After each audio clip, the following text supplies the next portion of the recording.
नमस्कार, news point लेकर हाजिर हूं मैं राजीव। दोस्तों, आज लोकसभा चुनाव के चौथे फेज का मतदान भी खत्म हो गया और अभी 7 बजने को है, 7:02 और ऑलरेडी मतदान की जो प्रक्रिया है वो तो चल रही है, लेकिन टाइमिंग जो है वो खत्म, यानी कि सुबह 7 से लेकर शाम 7 बजे तक, 7 नहीं बल्कि मेरा ध्यान है कि 6 बजे तक ही मतदान की प्रक्रिया होती है और 6 बजे तक में ये खत्म हो चुका है। और इस वजह से, इस तरह से देश में नई सरकार बनने का वक्त जो है अब कुछ और करीब आ गया है। आप जानते हैं कि अब 3 और चरणों के मतदान बाकी हैं। 20 मई को मतदान होना है 5वें फेज का, उसके बाद 6वें फेज का 25 मई को और 1 जून, और इसके बाद 4 जून को नतीजे आएंगे, जिसके बारे में अब ये दावा तेज हो गया है खासकर विपक्ष की तरफ से कि इस बार मोदी की सरकार नहीं बनेगी। ये विपक्ष के लोग लगातार कह रहे हैं। आज चौथे चरण की वोटिंग शुरू होने के साथ ही शेयर बाजार जैसे निचले स्तर के साथ खुला है। आपने देखा होगा, बिल्कुल शीर्षासन करता हुआ, यानी कि धड़ाम करता हुआ शेयर बाजार 700 से ज्यादा पॉइंट नीचे था आज शेयर बाजार जब खुला, मार्केट खुला उसके बाद, और उसी समय इधर पोलिंग हो रही थी और उसी से समझ में आ गया कि दिल्ली की सत्ता में अब बड़ी हलचल होने वाली है। विदेशी निवेशक तेजी से शेयर बाजार से अपना पैसा उठा रहे हैं और ये इस बात का संकेत है कि अब सत्ता में बदलाव होने वाला है। वैसे राहुल गांधी ने आज फिर ऐलान कर दिया है कि लिख कर रख लीजिए, मोदी नहीं आने वाले हैं। आइए जरा राहुल गांधी, क्योंकि राहुल गांधी आज रायबरेली में थे, अपने संसदीय क्षेत्र कह लें, आने वाले समय में वहीं से वो चुनाव लड़ रहे हैं और हो सकता है सांसद अगर बन जाए तो संसदीय क्षेत्र कह सकते हैं, क्योंकि अभी तक ये सोनिया गांधी का संसदीय क्षेत्र रहा था। लेकिन सोनिया गांधी ने राज्यसभा के थ्रू, अब राज्यसभा वो आई हैं उधर से, राजस्थान से, और उन्होंने इस संसदीय क्षेत्र को छोड़ दिया। अब वहां से राहुल गांधी चुनाव लड़ रहे हैं, लेकिन आज उन्होंने कई रैलियां की वहां पर रायबरेली में, और उनमें से एक रैली में राहुल गांधी ने जो बातें कही हैं उसका एक छोटा सा अंश आप तक पहुंचा रहा हूं और इससे आज की तस्वीर बहुत क्लियर हो जाएगी कि होने क्या जा रहा है। सुनिए जरा राहुल गांधी को। बाय बाय हो रही है उसकी, अब goodbye, thank you, bye bye, टाटा। पहले कह रहे थे 400 पार, 400 पार, 400 पार, अब 150 पार नहीं बोल रहे। भाई और बहनों, लिख लो, आप सारे के सारे लिख लो, जून 4 के बाद नरेंद्र मोदी हिंदुस्तान के प्रधानमंत्री नहीं होंगे।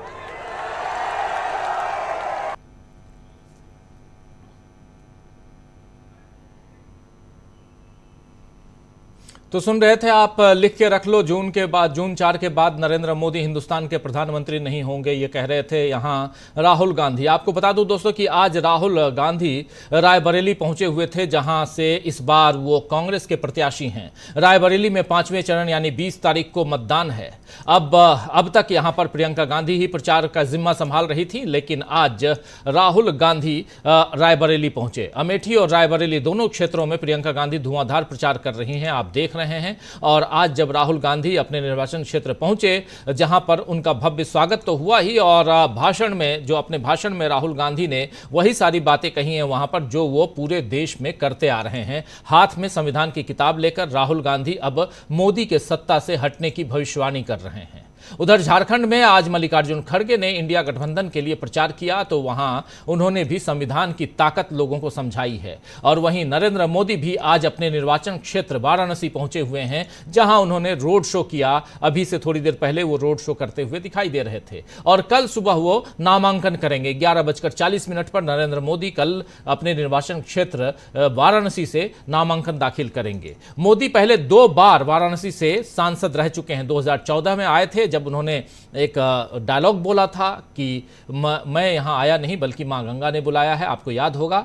तो वाराणसी में सबसे आखिरी चरण में आप जानते हैं कि 1 जून को वोटिंग है, यानी मोदी के पास अभी प्रचार का बहुत सारा वक्त बाकी है और इस सीट पर मोदी की दावेदारी अभी तो मजबूत दिख रही है, लेकिन बाकी देश में भाजपा का जो हाल हो गया है उसके बाद मोदी के सत्ता से लौटने पर सवालिया निशान खड़े हो रहे हैं। और इन सब के बीच आज जो चुनाव की प्रक्रिया समाप्त हुई है उसमें 5 बजे तक की जो वोटिंग प्रतिशत है वो आप तक स्क्रीन पर हम पहुंचा रहे हैं। 2019 में जो सूरत हाल था इन 96 सीटों पर जिसमें आज वोटिंग हो रही है, 96 सीटों की वोटिंग के साथ पूरे 379 सीट्स की वोटिंग आज समाप्त हो गई। और इन सब में अभी तक जो 2019 के हिसाब से अगर देखा जाए तो बीजेपी को भारी बढ़त थी 2019 के हिसाब से, लेकिन 2024 का हिसाब किताब क्या कुछ कहता है ये समझेंगे आज इस चर्चा में। यानी और ये भी समझेंगे कि क्या चौथे चरण के बाद मोदी की सत्ता को मिल गई है कड़ी चुनौती, ये भी समझने की कोशिश करेंगे। आइए हमारे साथ कुछ वरिष्ठ साथी जुड़े हुए हैं, उन सबसे पहले आपका परिचय करवाता हूं और इस चर्चा को आगे बढ़ाते हैं। देखिए इस वक्त हमारे साथ 4 वरिष्ठ साथी जुड़े हुए हैं। संजय कुमार सिंह साहब हैं, प्रशांत टंडन जी हैं, अमलेंदु उपाध्याय जी हैं और थोड़ी देर बाद कुछ और साथी जुड़ेंगे, उन सबसे आपका धीरे धीरे परिचय करवाते जाएंगे। धीरे धीरे कुछ एक साथी और जुड़ते जाएंगे। सबसे पहले संजय जी आपके पास ही आना चाहता हूं। संजय जी, 4 फेज के मतदान हो गए, कैसे देखते हैं इसको आप? और जो राहुल गांधी अभी कह रहे थे, जो अभी आपने सुना, लिखकर रख लो, मोदी 4 जून के बाद प्रधानमंत्री नहीं रहेंगे, हो गया टाटा बाय बाय, ये जो बातें कह रहे थे इसमें कितना दम दिखाई देता है आज के इस चौथे फेज के मतदान के बाद? मुझे तो जो अभी हाल में जो 4 मामले आए हैं सामने कि एक नंबर जो अरविंद केजरीवाल ने कहा कि नरेंद्र मोदी अमित शाह के लिए वोट मांग रहे हैं और अमित शाह प्रधानमंत्री बनेंगे, उसमें काफी दम लगता है और वो नरेंद्र मोदी को क्लियर करना चाहिए। ये बात नहीं हुई कि भाजपा में लोगों ने कह दिया कि नहीं जी ऐसा नहीं होगा, और अमित शाह ने कह दिया कि नहीं। अमित शाह ने ये नहीं कहा कि मैं नहीं बनूंगा, अमित शाह ने ये कहा है कि मोदी अपना कार्यकाल पूरा करेंगे। तो मोदी को कहना चाहिए कि हाँ मैं अपने नियम पर कायम रहूंगा या उससे बदल दूंगा, तो ये उन्होंने नहीं कहा है और ये बड़ी बात है, मैंने साधारण नहीं है। और दूसरा ये था कि मोदी जी भ्रष्टाचार दूर करने के नाम पर सत्ता में आए थे, इलेक्ट्रल बॉन्ड का मामला पूरा है, उसकी जांच नहीं हुई, उस पर कोई कार्रवाई नहीं हुई और उसके बाद उन्होंने कह दिया कि अंबानी अडानी ने कांग्रेस को पैसा दिया है। तो जाहिर है ये बहुत उनका हल्कापन है और अगर इसमें जजा भी गंभीरता बनानी है, दिखानी है, तो कुछ कार्रवाई की जानी चाहिए थी, उन्होंने नहीं किया। तो इससे भी लगता है कि बहुत कमजोर विकेट पे खेल रहे हैं और इसको उन्होंने अगर बोल भी गए तो कुछ करना चाहिए था जिससे लगता कि हाँ गंभीर है, जो उन्होंने कुछ नहीं किया। और सबके बाद सबसे बड़ी बात जो उन्होंने 2 पूर्व जजों ने और एन राम ने कहा कि बैठ के बात कर लेते हैं, वो बहुत इंपॉर्टेंट था कि जिस ढंग से आरोप लगा रहे हैं जिसमें कोई दम नहीं है और उस पे कोई जवाब नहीं देना अभी तक, और राहुल गांधी का ये कहना कि हम तैयार हैं और हम जानते हैं कि नरेंद्र मोदी नहीं भाग लेंगे, ये सारी बातें बीजेपी को या नरेंद्र मोदी को बहुत कमजोर स्थिति में दिखाती हैं। और इसके मुकाबले, इसके जवाब में जो बीजेपी की तरफ से अव्वल तो कुछ हुआ नहीं ठोस, और जो हुआ है वो उस स्तर का नहीं है जिससे माना जाए कि बीजेपी टक्कर दे रही है। तो यहाँ तो बीजेपी बिल्कुल कमजोर और हारी हुई लग रही है, दिख रही है, और 1-2 दिन की बात नहीं है, ये कई दिनों में ये स्थिति बनी है और सब मामले कई दिनों में सामने आए हैं और सब स्टैंड कर रहे हैं जिससे निपटने के लिए बीजेपी ने कुछ नहीं किया है या नहीं कर पाई है, हम ऐसा कहेंगे। दूसरी ओर इनके पास संदेश खाली का एक मामला था, वहां बंगाल में तृणमूल से निपटने के लिए बहुत गंभीर आरोप लगवाए गए थे, कई महिलाओं ने यौन शोषण की शिकायत की थी वगैरह वगैरह, जिसके बारे में पहले तृणमूल ने एक स्ट्रिंग दिया था और कल एक दूसरा स्ट्रिंग आया संडे को। दोनों मिलाकर के लगता है कि वो पूरा प्लान्ड था और लोगों से आरोप जबरदस्ती लगवाए गए हैं, सादे कागज पर साइन करवाकर, पैसे देकर वगैरह वगैरह, सबका स्ट्रिंग है। ठीक है कि बीजेपी वालों ने कहा है कि वो एआई से बनाया गया है और फर्जी है, लेकिन इतना आसान नहीं है कि फर्जी बना लिया जाए। ऑपरेशन एआई से कैसे बनाया जाएगा जी? बिल्कुल। तो और अगर है तो बीजेपी क्या कर रही है, और बीजेपी इतनी कमजोर क्यों है बंगाल में कि वो अब जिन लोगों के का यौन शोषण हुआ उनको बचा नहीं पा रही वगैरह वगैरह। और कल बंगाल में प्राइम मिनिस्टर परसों बंगाल में थे, आज बंगाल में 8 जगह पोलिंग थी, 4 जगह उनकी रैली हुई, जिसमें उन्होंने वही पुराने मामले उठाए जो स्टिंग से हो गया है कि बीजेपी गड़बड़ कर रही है और बीजेपी ने प्लान किया था महिलाओं को पैसे दे करके शिकायत करवाए हैं, तो उसको भी ये ना तो उसको छोड़ रहे हैं, ना इनको कोई दूसरा मामला मिल रहा है, और ना उसको अपनी तरफ से मजबूत कर पा रहे हैं। सिर्फ यही जवाब है कि वो स्टिंग है, और दूसरा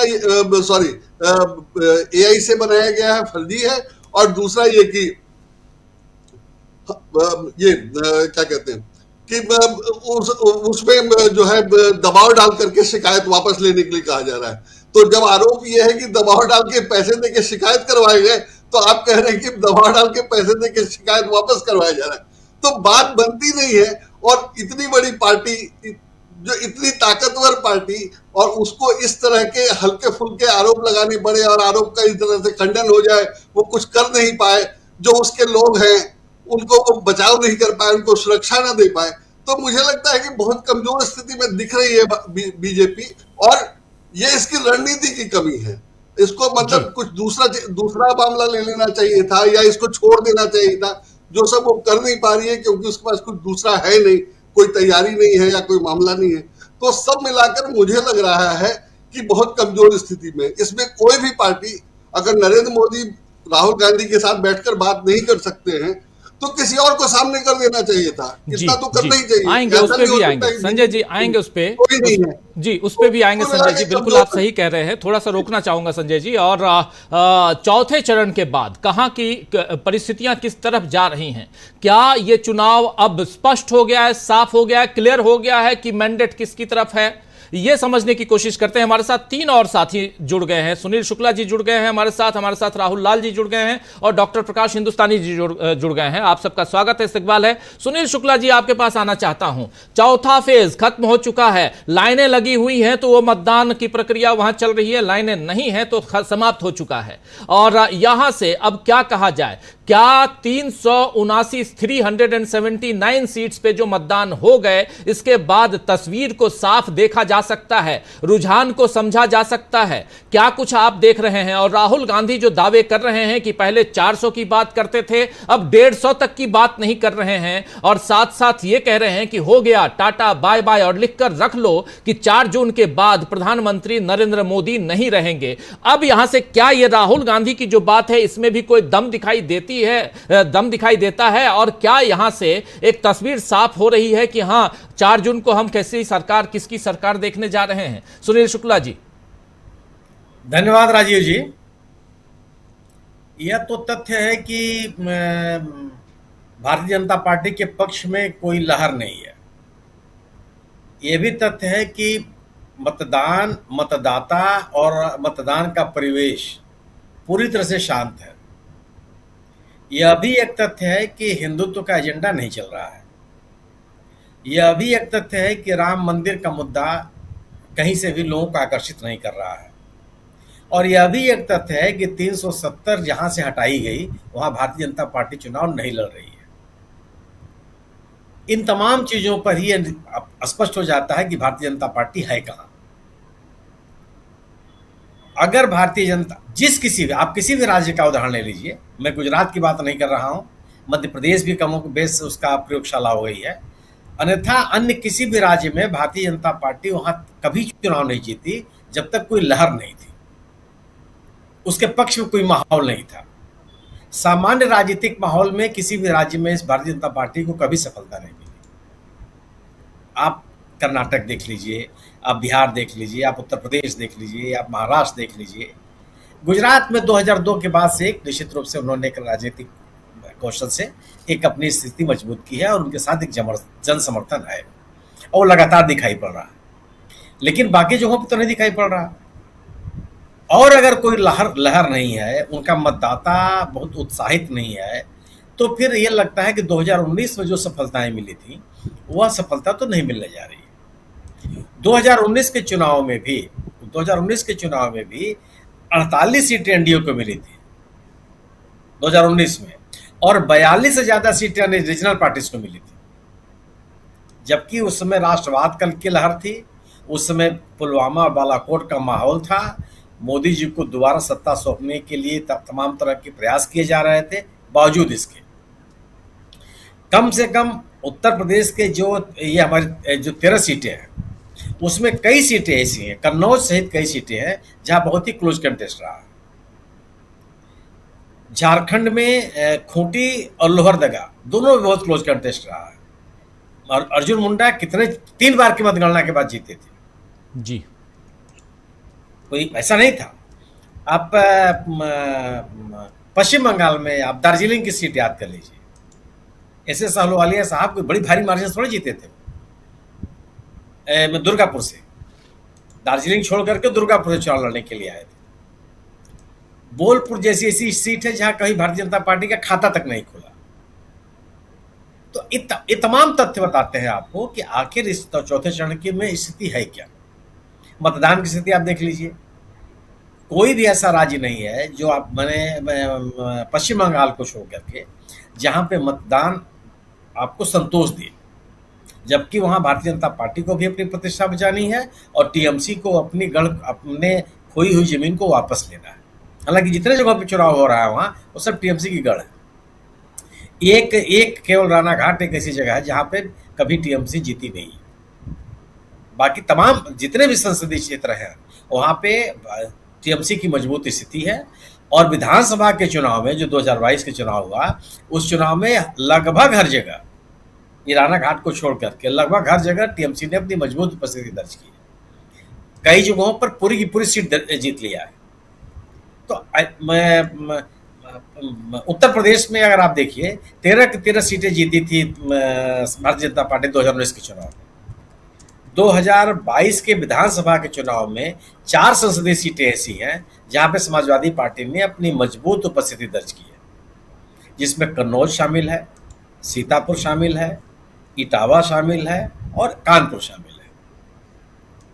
तो एक तरफा चुनाव नहीं है ये।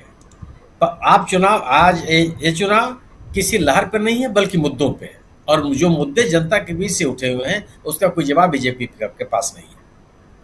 बीजेपी के लोग, बीजेपी के नेता उन्हीं अपने जो इनका अपनी ध्रुवीकरण की कोशिश होती हैं उसी कोशिश के आधार पर चल रहा है, और वह कहीं से भी ध्रुवीकरण दिख नहीं रहा। आज मैं कई जगहों पे लोगों को कई संवाददाताओं को बात करते हुए देखा, लोग अपने मुद्दों की बात कर रहे हैं, गरीबी की बात कर रहे हैं, बेरोजगारी की बात कर रहे हैं, किसानों की बदहाली की बात कर रहे हैं। उत्तर प्रदेश में प्रश्न पत्र लीक होने वाला मसला है, लड़के खुल के बोल रहे हैं। ऐसा भी नहीं है कि भारतीय जनता पार्टी के पक्ष में भी माहौल नहीं है। उत्तर प्रदेश की जो 13 सीटें हैं, इसमें 9 सीटें ऐसी हैं जहां एक तरफा भारतीय जनता पार्टी जीती है 2022 के विधानसभा चुनाव में। सभी की सभी सीटें जीत गई है, चाहे शाहजहांपुर हो, चाहे मिश्रिक हो, चाहे हरदोई हो, किसी उन्नाव हो, हर किसी का क्षेत्र का नाम लीजिए जी, भारतीय जनता पार्टी ने भी दर्ज किया। लेकिन 2024 के चुनाव में जो एक माहौल भारतीय जनता पार्टी ने बनाया था वो नहीं है। आज लोग मुद्दों की बात कर रहे हैं, और इस मुद्दे पे जो संगठित अपोजिशन है या इस तरह का एक राजनीतिक मुकाबला भारतीय जनता पार्टी को 2019 में नहीं करना पड़ा था। समाजवादी पार्टी और बहुजन समाज पार्टी उत्तर प्रदेश में एक थी, लेकिन कांग्रेस अलग थी। और आज कांग्रेस ने पूरे देश में एक राजनीतिक माहौल इस सरकार के खिलाफ बनाया, वो भी इशू बेस्ड बनाया, वो भावनाओं के ऊपर आधारित नहीं है। और कांग्रेस के लिए यह अपना राजनीतिक अभियान चलाने में इसलिए सफल मैं मानता हूं कि वो अपने मुद्दों से भटकी नहीं, भारतीय जनता पार्टी के द्वारा फेंके गए जाल में फंसी नहीं, वह उस किसी विवाद में नहीं उलझी जिसमें बीजेपी उनको उलझाना चाहती थी। वह केवल मुद्दों की बात कर रहे थे। और यह जो नारा निकला कि संविधान खतरे में है, आरक्षण खतरे में है, यह बहुत तेजी से सत्ता पे है, अंदर खाने लोगों के बीच में गया है। मैंने अब जो अनुसूचित जाति, अनुसूचित जनजाति के लोग हैं, उनके बीच में विचार बहस का विषय है। ये लोगों के बीच में बहस का विषय है कि भारतीय जनता पार्टी अपने स्थापना काल से लेकर के आज तक किसी भी अनुसूचित जाति के व्यक्ति को मुख्यमंत्री नहीं बनाई है। बात करने ये लोग बात करने लगे हैं कि ऐसा कैसे हो सकता है। भारतीय जनता पार्टी में आज 2024 में जब हम और आप बात कर रहे हैं, किसी राज्य का अध्यक्ष अनुसूचित जाति का नहीं है। ये तमाम तथ्य लोगों के सामने है। आखिर जब अगर आप केवल हिंदुत्व के नाम पर इन वर्गों की उपेक्षा कैसे कर सकते हैं जी। तो हिंदुत्व का जब नारा नहीं चला तो यह लोगों के जो वर्गीय हित हैं, जातीय हित हैं, ये उभर के सामने आ गए। और यह भारतीय जनता पार्टी के लिए बड़ी भारी चुनौती है, क्योंकि भारतीय जनता पार्टी कभी भी जाति जनगणना के पक्ष में होते हुए भी इसकी चर्चा नहीं करना चाहती। क्योंकि वो अपने हिंदुत्व के एजेंडे से हटना नहीं चाहती। तो क्या अगर जहां हिंदुत्व के एजेंडे से हटी, उसका ध्रुवीकरण की राजनीति असफल हो जाएगी। तो ये तमाम चीजें बहस के विषय हैं। सुनील जी, इसीलिए आज और क्या सुनील जी क्या आज राम मंदिर का मुद्दा भी था? इस जब आज दिन भर की प्रक्रिया, जब चुनाव की प्रक्रिया चल रही थी तो कहीं नहीं था। मैं यह कहते हुए सुना हूं, महिलाओं को यह कहते हुए सुना हूं कई जगहों पर कि पूजा तो अपने घर में कर लेंगे, हम अपने बच्चों को कहां ले जाएं। कहा कि हर व्यक्ति कहता है, हर व्यक्ति पूजा अपने घर में करता है, जो कोई भी हिंदू धर्म का मानने वाला है या सनातनी है, उसके लिए आवश्यक नहीं है कि मंदिर में ही जाए। मंदिर बन गया, लेकिन मंदिर के नाम पे आपका जीवन थोड़ी चलेगा।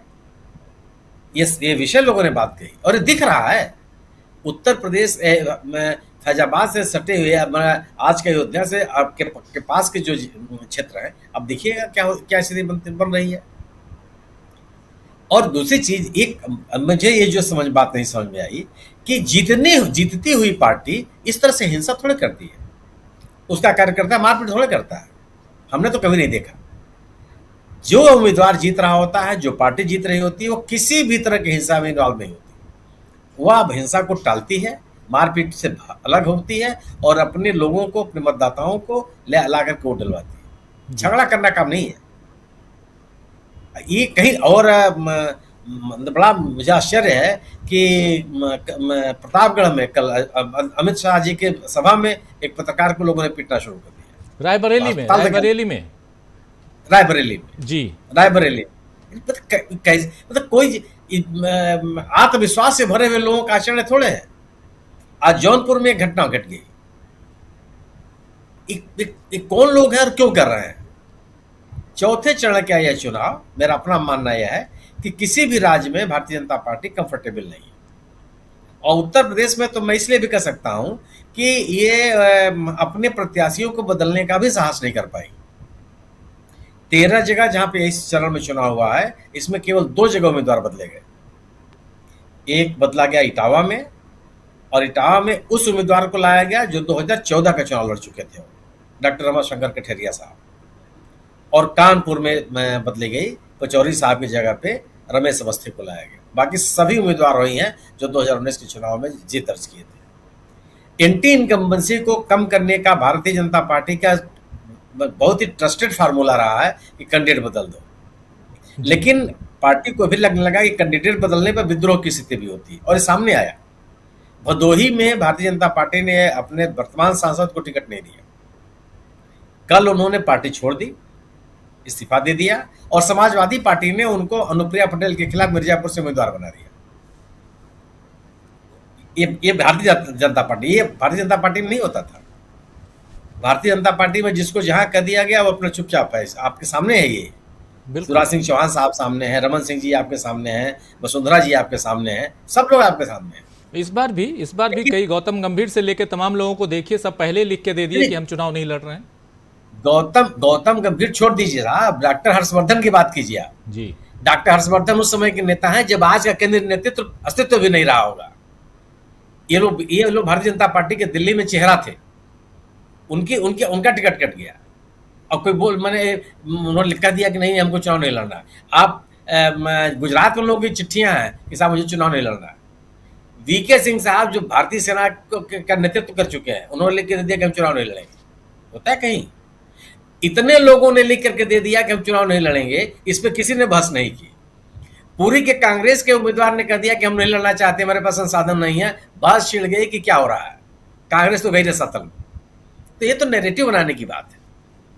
तो उत्तर, और आप आप यही स्थिति देखेंगे। मैं झारखंड की बात आपसे केवल करना चाहता हूं कि झारखंड नहीं, तेलंगाना की बात। तेलंगाना में ये बात कही जा रही है कि बीजेपी अपनी स्थिति सुधार सकती है। मुझे नहीं समझ में आता कि कैसे सुधार सकती है। तेलंगाना के विधानसभा चुनाव में कांग्रेस ने 45 अतिरिक्त सीटें जीती है और 11% से ज्यादा अपना मत प्रतिशत बढ़ाया है। भारतीय जनता पार्टी 1 सीट से 7 सीटें बढ़ी है और उसका मत प्रतिशत किसी भी तरह से 13% तक पहुंच पाया है। बीआरएस का मत प्रतिशत बुरी तरह से गिरा, लगभग 11% गिरा विधानसभा के चुनाव में। 41 या 42 सीटों का उसको नुकसान हुआ। बीजेपी कहां से आ जाएगी? कौन उसको समर्थन दे देगा? क्या रेवंत रेड्डी का जो एक राजनीतिक अभामंडल था इतने दिनों में खत्म हो गया, या उस सरकार के खिलाफ इतनी एंटी इनकम्बेंसी हो गई? कहां से ले लेंगे आप? कौन आपके साथ खड़ा हो जाएगा? और क्या बीआरएस से का असंतुष्ट मतदाता बीजेपी को स्वीकार करने के लिए तैयार है? और अगर वो तैयार होता तो कांग्रेस कैसे सत्ता में आ जाती? गोया कि बीआरएस से संतुष्ट लोगों ने कांग्रेस को वोट दिया, वो बीजेपी के साथ नहीं गए, और बीजेपी से संतुष्ट लोगों ने भी कांग्रेस को वोट दिया, वो बीआरएस के साथ नहीं गए, क्योंकि उन्होंने बीआरएस और बीजेपी को एक साथ माना। कहां से हो जाएंगे आप? और आप आंध्र प्रदेश की अगर बात की जाती है, मैं मानता हूं कि आंध्र प्रदेश में कांग्रेस की स्थिति अच्छी नहीं है। यह कहा जा सकता है कि कांग्रेस आंध्र प्रदेश में जीरो से शुरू कर रही है। राज्य के बंटवारे के बाद कांग्रेस को बहुत नुकसान हुआ है आंध्र प्रदेश में। और आप ये कह सकते हैं कि एनटी रामाराव के उद्भव से ही आंध्र प्रदेश में बीजेपी कांग्रेस कमजोर होती चली गई, और जब राज्य का बंटवारा हो गया तो एक तरह का और आरोप इसके ऊपर लगा। ठीक है, लेकिन बीजेपी कहां से आगे आ जाएगी? आप कहते हैं कि मुसलमानों के नाम पे कोई आरक्षण हम नहीं देंगे, आप कहते हैं कि कांग्रेस मुसलमानों को बढ़ावा दे रही है, और मुसलमानों की ही राजनीति करने वाले टीडीपी के साथ आकर समझौता है आंध्र प्रदेश में। तो कौन से लोग हैं, कौन सा वर्ग ऐसा है जो बीजेपी को वोट देने चला जाएगा? जो धार्मिक श्रद्धाओं में विश्वास करता है वो दे देगा, या जो अल्पसंख्यक मतदाता है वो टीडीपी के साथ साथ बीजेपी को भी वोट दे देंगे? कैसे हो जाए? कहां से आ जाएगा?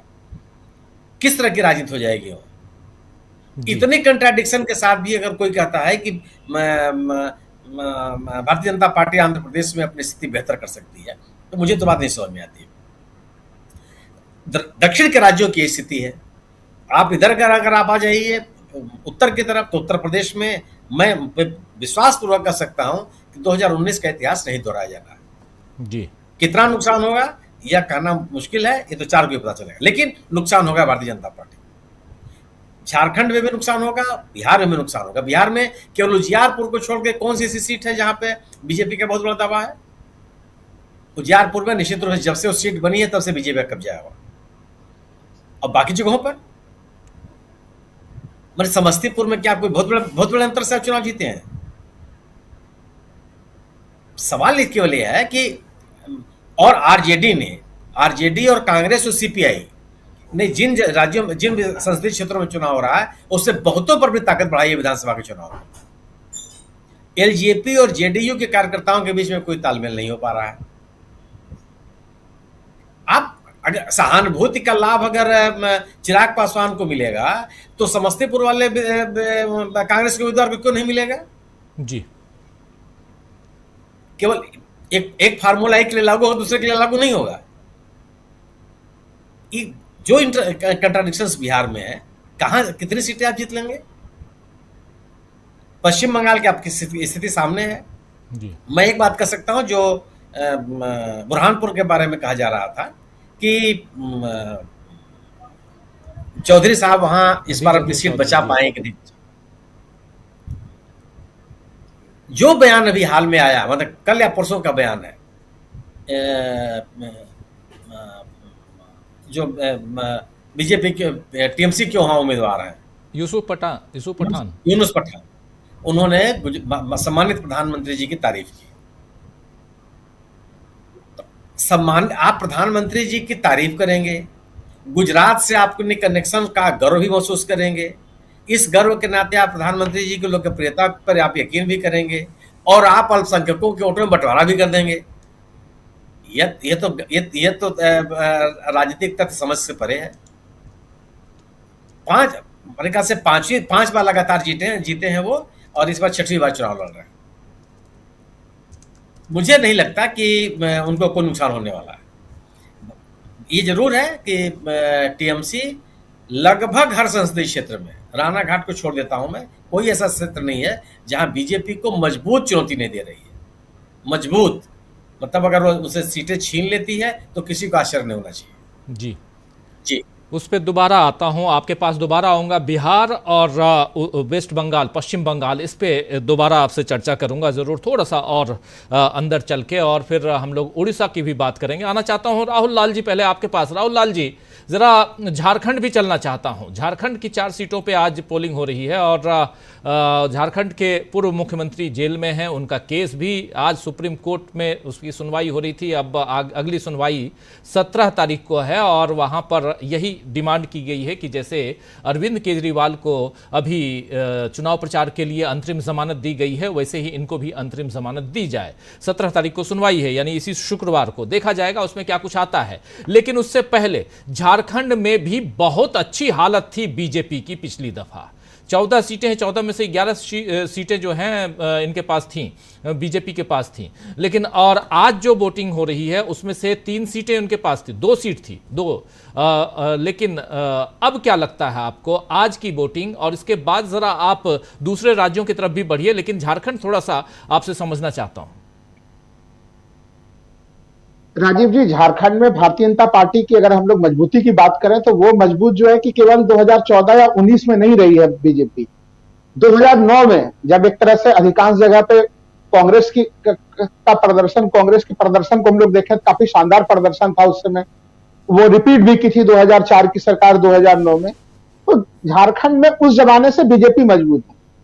लेकिन इस समय की स्थितियां 2009, 2014, 2019, उन सब स्थितियों से ये स्थितियां 2024 का लोकसभा चुनाव पूरी तरह से अलग है। और झारखंड में आज से जो है कि चुनाव वहां पे प्रारंभ हो गए हैं। मैं कह सकता हूं सीधे सीधे, देखिए जो मुख्यमंत्री चंपई सोरेन हैं वो कोल्हान क्षेत्र से आते हैं और उन्होंने एक जमाने में दावा किया था जब विधानसभा के चुनाव हो रहे थे पिछले, वहां पे 13 विधानसभा सीटें आती और 13 के 13 उन्होंने जो कि एक जीएमएम के खाते में जो है कि डलवा दी थी उन सीटों। स्थिति झारखंड में एक झारखंड नए इतिहास लिखने की तरफ अग्रसर है, क्योंकि जिस तरह से हेमंत सोरेन को गिरफ्तार किया गया राजीव जी, और हेमंत सोरेन बीच में अभी जो है कि एक अपने चाचा के श्राद्ध कर्म में भाग लेने के लिए बाहर आए थे और उन्होंने उनकी जो बढ़ी हुई दाढ़ी है, बढ़ी हुई जो बालें हैं, उन्होंने झारखंड के आदिवासी समुदाय को, झारखंड के सामान्य लोगों को झकझोर के रख दिया कि आखिर किस प्रकार से ना जिस व्यक्ति के ऊपर कोई मामला गंभीर रूप से दर्ज हो, ना कोई एफआईआर दर्ज हो, उन्हें चुनाव से एन वक्त पे पहले केवल इसलिए जेल में डाल दिया गया कि वो भारतीय जनता पार्टी के साथ गठबंधन करने के लिए तैयार नहीं है। वो तमाम चीजें अब इस चुनाव में परिलक्षित हो रही हैं और वही कारण है, मैं कह रहा हूं कि वो तीनों पूर्व के तीनों लोकसभा चुनाव, यानी ये एक तरह से 15 सालों के बाद झारखंड एकदम एक करवट लेने के लिए जा रहा है। और वहां पर मैं मानता हूं इंडिया अलायंस की स्थिति काफी मजबूत है और जो समीकरण है वो अब तो सभी लोग मान के चल रहे हैं कि वो कम से कम 9-10 सीटों पर जो है कि जीत जो है कि वो कोई कैंसिल नहीं कर सकता आज के हालात में। जैसे जैसे चुनाव और आगे बढ़ेंगे तो फिर राजीव जी और भी परिस्थितियां स्पष्ट होंगी, क्योंकि देखिए पिछले लोकसभा चुनाव में भी अगर हम लोग देखें कई सीटों पर जो है कि मार्जिनल रूप से जो है कि बीजेपी को जीत मार्जिनल स्तर पर मिली। वो अब उन जगहों पे जो मार्जिनल वाली जगह थे वो तो वहां पे तो उनके लिए कोई स्कोप ही नहीं। पहले वहां पे और जितना गठबंधन इस बार बड़े मजबूत रूप में हुआ है उस रूप में कभी पहले नहीं रहा। और यहाँ पे गठबंधन देखिए केवल नेताओं के स्तर पे नहीं है, झारखंड में भी झारखंड मुक्ति मोर्चा, आरजेडी, कांग्रेस, ये तमाम लोगों के बीच में काफी बेहतर एक तालमेल की स्थिति है। तो वो चीजें हमें मुझे झारखंड से नजर आ रही जी। अब मैं देखता हूं, अब मैं आ जाऊं जरा। हाँ जी, सिंहभूम, खूंटी, लोहरदगा और पलामू, ये 4 सीटों पे आज मतदान, और 4 में से 3 सीटों पे भाजपा है। खूंटी में उसका जिक्र कर चुके हैं सुनील शुक्ला जी, और लोहरदगा है वहाँ भी भाजपा, खूंटी में भाजपा, पलामू में भाजपा और सिंहभूम में सिर्फ कांग्रेस है। अब परिस्थितियां क्या हैं? देखिए, मैं जो 3 सीट है उस 3 सीट में से बीजेपी किसी तरह से एक सीट अगर बचा ले तो वो उनके लिए बीजेपी के लोग भी ऑफ द रिकॉर्ड मानने के लिए तैयार नहीं है राजीव जी की क्या स्थितियां हैं। तो जो प्रथम चरण का जो चुनाव का आगाज हुआ है झारखंड में, वो एक तरह से बीजेपी के लिए बड़ी परेशानी बढ़ाने वाला है और टीम इंडिया के लिए या तो वो चारों के चारों, या फिर आप मान सकते हैं इस 4 में से 3, ये एक तरह से इस चरण की बिल्कुल एक स्पष्ट पिक्चर हम लोग कह सकते हैं। बढ़त यहाँ पे टीम इंडिया को बड़े सीधे तौर पर है राजीव जी।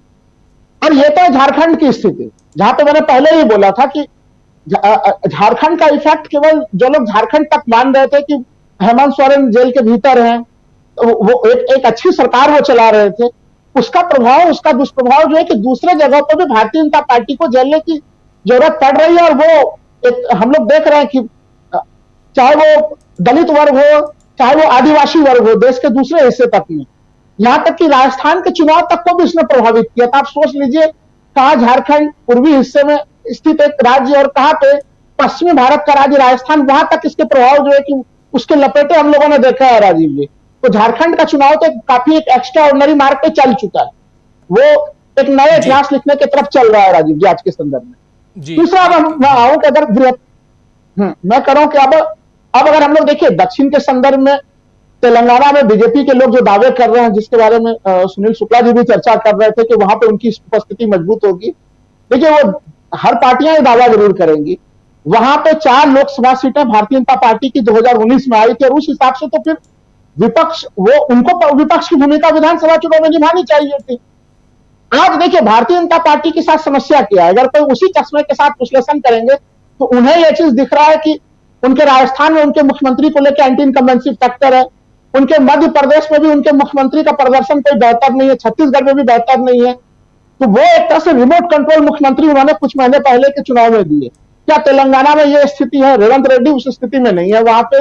और वहां पे तमाम जो हम लोगों ने देखे हैं, पूरी एनर्जी, तमाम तरह की चीजें, उस 17 लोकसभा सीटों में अधिकांश सीटों पे कांग्रेस का आना बिल्कुल ही तय स्थिति है। वहां पे भारतीय जनता पार्टी के लिए पुराने रिकॉर्ड को बचा पाना भी एक बिल्कुल वो असंभव सी स्थिति कि वो 2019 के परिणामों को 2024 में तेलंगाना में भी दोहरा दे।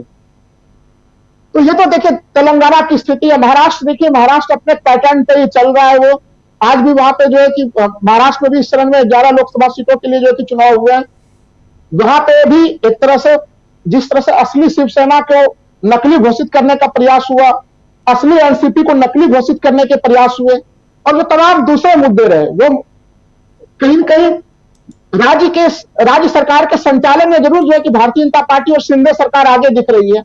लेकिन जब जनता के बीच में भी ये मुकाबला चल रहा है तो उस मुकाबले को हर कोई स्वीकार कर रहा है कि वहां पे बीजेपी जो है कि वो बैकफुट पे है और एनडीए जो है बैकफुट पे है। लेकिन सबसे रोचक चीज राजीव जी, उत्तर प्रदेश, फिर से मैं कहूंगा कि उत्तर प्रदेश के जो 13 लोकसभा सीटें हैं, जिसको बीच में अचानक से सभी विश्लेषकों ने मानना शुरू कर दिया था, क्योंकि 2019 के परिणाम इस रूप में आए कि क्लीन स्वीप स्थिति में भारतीय जनता पार्टी ने 13 सीटों को क्लीन स्वीप कर दिया। लेकिन आज के संदर्भ में जो जानकारियां आ रही हैं अलग अलग क्षेत्रों से, तमाम बड़े बड़े नाम जो है भारतीय जनता पार्टी के दिग्गज जो है कि वो बिल्कुल बुरी तरह से फंसे हुए हैं। इसमें से 3-4 सीटें बीजेपी किसी तरह से निकाल ले तो वो बीजेपी के लिए बड़ी एक विजेता वाली स्थिति होगी, क्योंकि कम से कम 9-10 सीटों पे वहां पे टीम इंडिया को कोई परेशानी की स्थिति नहीं है उत्तर प्रदेश के जगह में। चाहे आप कन्नौज ले लीजिए, फर्रुखाबाद ले लीजिए, कानपुर ले लीजिए, अकबरपुर ले लीजिए, सीतापुर ले लीजिए, अलग अलग जगहों पे जो राहुल गांधी के मामले हैं, टीम इंडिया के उठाए हुए जो मामले हैं, चाहे वो सोशल इंजीनियरिंग का मामला हो, जिसको अखिलेश यादव पीडीए का मामला कहते हैं, सामाजिक जस्टिस जो सामाजिक न्याय का मामला है, जातिगत जनगणना का मामला है, आरक्षण से संबंधित मामले हैं, ये मामले चुनाव के मुद्दे हैं। बेरोजगारी और महंगाई, जिसको भारतीय जनता पार्टी कभी स्वीकार नहीं करती है, वो इस लोकसभा चुनाव के सबसे कोर मुद्दे बने पड़े हुए हैं। इसलिए जो आप सवाल पूछ रहे थे कि क्या राम मंदिर का मामला राजीव जी उत्तर प्रदेश में ही नहीं है। जब वो उत्तर प्रदेश को प्रभावित नहीं कर पा रहा है तो राम मंदिर के मामले से ये दक्षिण का चुनाव कहां से जीतेंगे और महाराष्ट्र का चुनाव जीत लेंगे ये, या बिहार का चुनाव जीत लेंगे, जहां पे वो घटनाक्रम घटित हो रहा है। वो उस और बीजेपी के कार्यकर्ताओं ने वो लड्डू को पहुंचाने के लिए कोई मेहनत भी नहीं किया राजीव जी, कि वो लड्डू जो है वो घर घर तक पहुंचे, उनके कार्यकर्ताओं ने वो मेहनत का काम भी नहीं किया उस जगह पे। आप सोच के देखिए कि जो सुब्रत पाठक के छोटे भाई हैं, देखिए किस तरह का उनका वीडियो वायरल हो रहा है, उनका वो किस तरह से गाली देते हुए दिख रहे हैं। तो तमाम तरह की चीजें नजर आ रही हैं यहाँ पे अलग अलग जगहों पे। बीजेपी के लोग आज सुबह से देखिए उत्तर प्रदेश में शिकायत कर रहे हैं इलेक्शन कमीशन ऑफ इंडिया को, वो उल्टे चोर कोतवाल को डांटे। वो एक तरह से कहीं कहीं मतदाताओं को प्रशासन का काम होना चाहिए, वोटिंग परसेंटेज बढ़ाने वाला मामला, प्रशासन कहीं कहीं वोटिंग प्रतिशत कैसे धीमा हो जाए उसके लिए मेहनत कर रहा है, और उल्टे शिकायत दर्ज कराने में बीजेपी काम कर रही है। जैसे लग रहा है कि बीजेपी का प्रशासनिक मशीनरी और बीजेपी को सहयोग ना कर रहा हो राजीव जी। ये बहुत बड़ी बात आप कह रहे हैं और इस पे हम लोग शुरुआत से ही इसी पे चर्चा कर रहे हैं कि आखिर क्या कारण सत्तारूढ़ दल और खासकर उत्तर प्रदेश में अगर डबल इंजन की सरकार, इन्हीं के हिसाब से, इनके शब्दों को अगर चुराते हुए ये बात कही जाए, डबल इंजन की सरकार, और वहां पर सरकार को ही अगर प्रशासन को लिखना पड़े कि यहाँ समाजवादी पार्टी के गुंडे या समाजवादी पार्टी के ऐसे लोग, इन शब्दावली का वही लोग प्रयोग कर रहे थे, उसी हिसाब से कह रहा हूं, ये चुनाव की प्रक्रिया में बाधा डाल रहे हैं, तो क्या माना जाए। लेकिन उधर जरा चलना चाहता हूं, ऐसी स्थिति उधर भी हुई है, मध्य प्रदेश में भी हुई है। डॉक्टर प्रकाश हिंदुस्तानी जी हमारे साथ जुड़े हुए हैं। प्रकाश जी, उज्जैन की एक बड़ी भयावह तस्वीर सामने आई। तस्वीर में यह था कि पीठासीन अधिकारी एक महिला हैं और वो मोदी मोदी के नारे लगा रही थी, अंदर चुनाव करवा रही हैं। और बाद में शायद वहां पर कांग्रेस के कार्यकर्ता और कांग्रेस के जो वहां के शायद विधायक हैं वो या आप बताएंगे कौन थे वो, इन लोगों ने धरना प्रदर्शन किया और उसके बाद में उनको वहां से हटाया गया है, कलेक्टर ने हटाया है।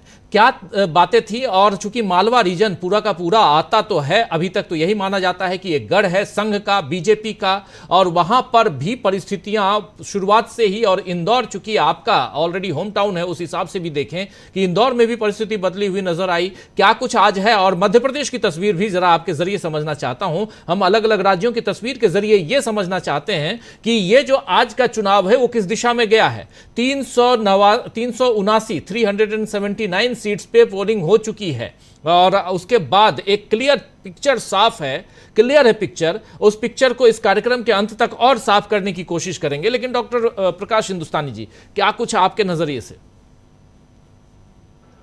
राजीव जी, उज्जैन की घटना यह है कि जो पोलिंग ऑफिसर है, सरकारी अधिकारी है, वो मोदी मोदी के नारे लगा रहे हैं। इनका इशारा था कि मोदी को वोट दीजिए, मोदी की पार्टी को वोट दीजिए। जब विपक्षी कार्यकर्ताओं ने आपत्ति की तो वो महिला अधिकारी क्षमा मांगने लगी और जिला निर्वाचन अधिकारी ने उनको वहां से हटा दिया। लेकिन सवाल यह है कि क्या कोई सरकारी अधिकारी, चुनाव का की ड्यूटी में लगा हुआ आदमी, ड्यूटी पे मतदान के दौरान ऐसी बातें करे तो उसके खिलाफ सख्त कार्रवाई होनी चाहिए, लेकिन नहीं हुई। इंदौर की बात करें, इंदौर में नोटा का प्रभाव देखने को मिला। वे लोग भी जो कभी नोटा की बात नहीं करते थे, नोटा के बारे में, नोटा का बटन दबाने के बारे में नहीं सोचते थे, वे भी आज नोटा की बात कर रहे हैं कि नोटा या खोटा, खोटा मतलब नकली। ये चर्चा रही कि नोटा को वोट देना या खोटे को वोट देना है। तो मतदाताओं के हिसाब से लोग दो हिस्सों में थे, नोटा वाले और खोटा वाले। अब खोटा वाले कितने हैं, नोटा वाले कितने, ये 4 तारीख को पता चलेगा। मध्य प्रदेश में जिन सीटों पर चुनाव हुए वे 8 सीटें हैं आज की, और इसके साथ ही मध्य प्रदेश में सभी 29 सीटों पर चुनाव खत्म हो गया है। ये जो 8 सीटें हैं, यहाँ 2009 के चुनाव में इन 8 में से 7 पर कांग्रेस का कब्जा था, 1 पे बीजेपी थी। 2014 और 2019 में इन सभी 8 सीटों पर बीजेपी के लोग जीते थे। लेकिन इस चुनाव में यहां इतिहास दोहराया जाए 2014 या 2019 का, ये लगता नहीं है, क्योंकि जिस तरह के अनुमान है पूरे प्रदेश में, जिस तरह की हवा है, जो पार्टी, जो नेता 29 में से 29 की बात करते थे वे अब सीमित हो गए हैं, अब 29 में से 29 की बात नहीं कर पा रहे हैं। राजीव जी, बड़ी विचित्र बात है, इस देश में भारतीय जनता पार्टी दुनिया की सबसे बड़ी राजनीतिक पार्टी का दावा करती है। मणिपुर में प्रधानमंत्री मणिपुर का नाम नहीं लेते, लेकिन वहां बीजेपी की सरकार है और वहां से बीजेपी चुनाव नहीं लड़ती। लद्दाख में बीजेपी का सिटिंग एमपी है, लेकिन बीजेपी वहां से भी चुनाव नहीं लड़ती। नागालैंड में बीजेपी की सरकार है, उसका उप मुख्यमंत्री है, वो चुनाव नहीं लड़ते। मेघालय में बीजेपी सरकार में शामिल है, लेकिन लोकसभा चुनाव नहीं लड़ती। कश्मीर घाटी में बीजेपी का लेफ्टिनेंट गवर्नर सरकार चला रहा है, भाजपा वहां पे भी नहीं। यानी ये कैसी सबसे बड़ी पार्टी है। 370 हटाया कश्मीर घाटी में। अभी सुनील शुक्ला जी कह रहे थे 370 हटाने का दावा कर रहे हैं आप, अचीवमेंट के रूप में इसको देख रहे हैं, लेकिन चुनाव नहीं लड़ रहे हैं। चुनाव भाई, अगर लोग लद्दाख में भी आप नहीं है तो लद्दाख में होना चाहिए, नहीं है। इसका मतलब यह है कि बीजेपी डरी हुई है और उसने अपनी पूरी ताकत हिंदी हार्टलैंड पर, उत्तर प्रदेश, मध्य प्रदेश, गुजरात, राजस्थान, बिहार, इन पर सौंप रखी। लेकिन यहाँ हर जगह बीजेपी को गच्चा खाना पड़ रहा है। आज जो चौथे चरण की वोटिंग हुई, 18 राज्य और 4 केंद्र शासित प्रदेशों में मतदान खत्म हो गया। आंध्र प्रदेश में भी आम चुनाव हुआ है और ऐसा लगता है कि बीजेपी और एनडीए को बड़ी मुश्किल से बहुमत मिलेगा। अगर मिला तो बहुमत के लाले पड़ रहे हैं। देखिए, बीजेपी की सीटें कम हो रही है, एनडीए की सीटें कम हो रही है, तो ये बड़ा विचित्र। कर्नाटक में बीजेपी की हालत खराब है। महाराष्ट्र में नकली एनसीपी और नकली शिवसेना के साथ बीजेपी चुनाव मैदान में है। उन नकली लोगों के साथ कितना जन समर्थन मिलेगा पता नहीं। आज मुंबई में काफी आंधी तूफान आए। मुंबई के लोगों के साथ हमारी सहानुभूति है, वे सुरक्षित रहें और स्थिति सामान्य हो, यह प्रार्थना है। लेकिन महाराष्ट्र के ही दूसरे राज्यों में जो राजनीतिक आंधी चल रही है, ननद भौजाई की लड़ाई है, असली वर्सेस नकली की लड़ाई है, उसमें क्या होगा? उसमें महाराष्ट्र में बीजेपी की हालत खराब है। मध्य प्रदेश, छत्तीसगढ़ में जहां 29 में से 29 और 11 में से 11 की बात करते थे, कम से कम 10 से ज्यादा सीटों पर बीजेपी को जीत के लाले पड़े हुए हैं। महाराष्ट्र की बात हम कर चुके हैं। बिहार में नीतीश कुमार ने जो किया है, वहां उनकी सीटें बड़ी संख्या में कम हो रही। बंगाल में और पूर्वोत्तर के राज्यों में तो बीजेपी को भारी नुकसान हो रहा है। यहां तक कि हरियाणा और पंजाब में भी नुकसान हो रहा है। और जिस बूते पर मोदी जी रैलियां कर रहे हैं, यूपी में नारे लगा रहे हैं और राहुल गांधी और सोनिया गांधी को सलाहें दे रहे हैं, उस यूपी और उत्तराखंड में भी बुरी दशा है बीजेपी की। यानी कुल मिलाकर बीजेपी को लगता है कि वो कहां से बहुमत बनाएगी, एनडीए कैसे बहुमत बनाएगा, ये उसे लाले पड़ रहे हैं। लेकिन बीजेपी इसी के साथ सक्रिय हो गई है अपने वो फंड में, जो उसका फंड था उसके पास अरबों रुपए का, खरबों रुपए का कहना चाहिए, उस फंड के उपयोग की तैयारी कर रही है। दक्षिण भारत में वो उसका उपयोग करना चाहती है, आंध्र प्रदेश में करना चाहती है और मध्य प्रदेश, छत्तीसगढ़ के कुछ इलाकों में जहां कांग्रेस के या विपक्ष के लोग जीत के आएंगे, इस तैयारी में है कि कैसे उस धन का दुरुपयोग करें। इसके अलावा ईडी, सीबीआई, इनकम टैक्स तो है ही। तो बीजेपी, एनडीए के दल, सीबीआई, इनकम टैक्स, ईडी और चुनाव आयोग, ये सभी पार्टियां मिलकर, पार्टी कहूंगा इनको, ये सभी पार्टियां मिलकर भी नरेंद्र मोदी जी की ताजपोशी कराने के बारे में संदिग्ध हैं। राहुल गांधी तो बार बार कह रहे हैं कि 150 पर सिमट जाएंगे और राहुल गांधी का अपना अनुमान होगा, उनका अपना नेटवर्क होगा जिसको उन्हें बताया है, तो आप ऐसे खारिज भी नहीं कर सकते। आप देखिए, मोदी जी पिछले दिनों जिस तरह की बातें कर रहे हैं, जिस भाषा में बात कर रहे हैं और जिस तरह लोगों को मोदी और अमित शाह की रैलियों में लाया जा रहा है, पैसे दे देकर और सरकारी कर्मचारियों को जबरदस्ती बुला कर रैलियां करवाई जा रही है, उससे लगता है कि बीजेपी के लिए मुश्किलें बढ़ गई है। अमित शाह बड़े मतलब चाणक्य कहा जाता था। उनकी रैली जब होती है रायबरेली में, तो पैसे दे देकर कार्यकर्ता लोगों को, मजदूरों को लेकर आते हैं ताकि भीड़ बढ़ाई जा सके, दिखाया जा सके कि रायबरेली में अमित शाह की रैली हो रही है। और ट्रैफिक को रोक दिया जाता है ताकि भीड़ बढ़े, लोग कहीं आ जा ना पाए और वहीं रुक जाएं जिस जगह पर रैली है। तो ये सारे हथकंडे अपनाने के बाद बीजेपी को लगता है कि किस तरह चिंता में है बीजेपी। अभी चुनाव के दौर बाकी हैं 3, पता चलेगा उसके बाद कि किस स्थिति में बीजेपी है। लेकिन अभी बीजेपी जो ख्वाब देख रही थी, वो सारे के सारे ख्वाब मिट्टी में मिल गए हैं और लाले पड़े हैं कैसे सरकार बनाई जाए और कैसे सारे संसाधनों को लुटा दिया जाए जी। और सरकार बनाई जाए। राजीव जी। जी जी जी बिल्कुल। बहुत ही महत्वपूर्ण बातें अभी तक की चर्चा में निकल के आई हैं और उसमें ज़रा उसी बात को आगे बढ़ाते हैं प्रशांत टंडन जी आपके ज़रिए। प्रशांत जी, हमारे 4 साथी अभी तक अपनी बात रख चुके हैं और इन चारों के जो बातें हैं, जो विश्लेषण है, वो ये बताती हैं कि कहीं ना कहीं बीजेपी इस चुनाव में बैकफुट पे है।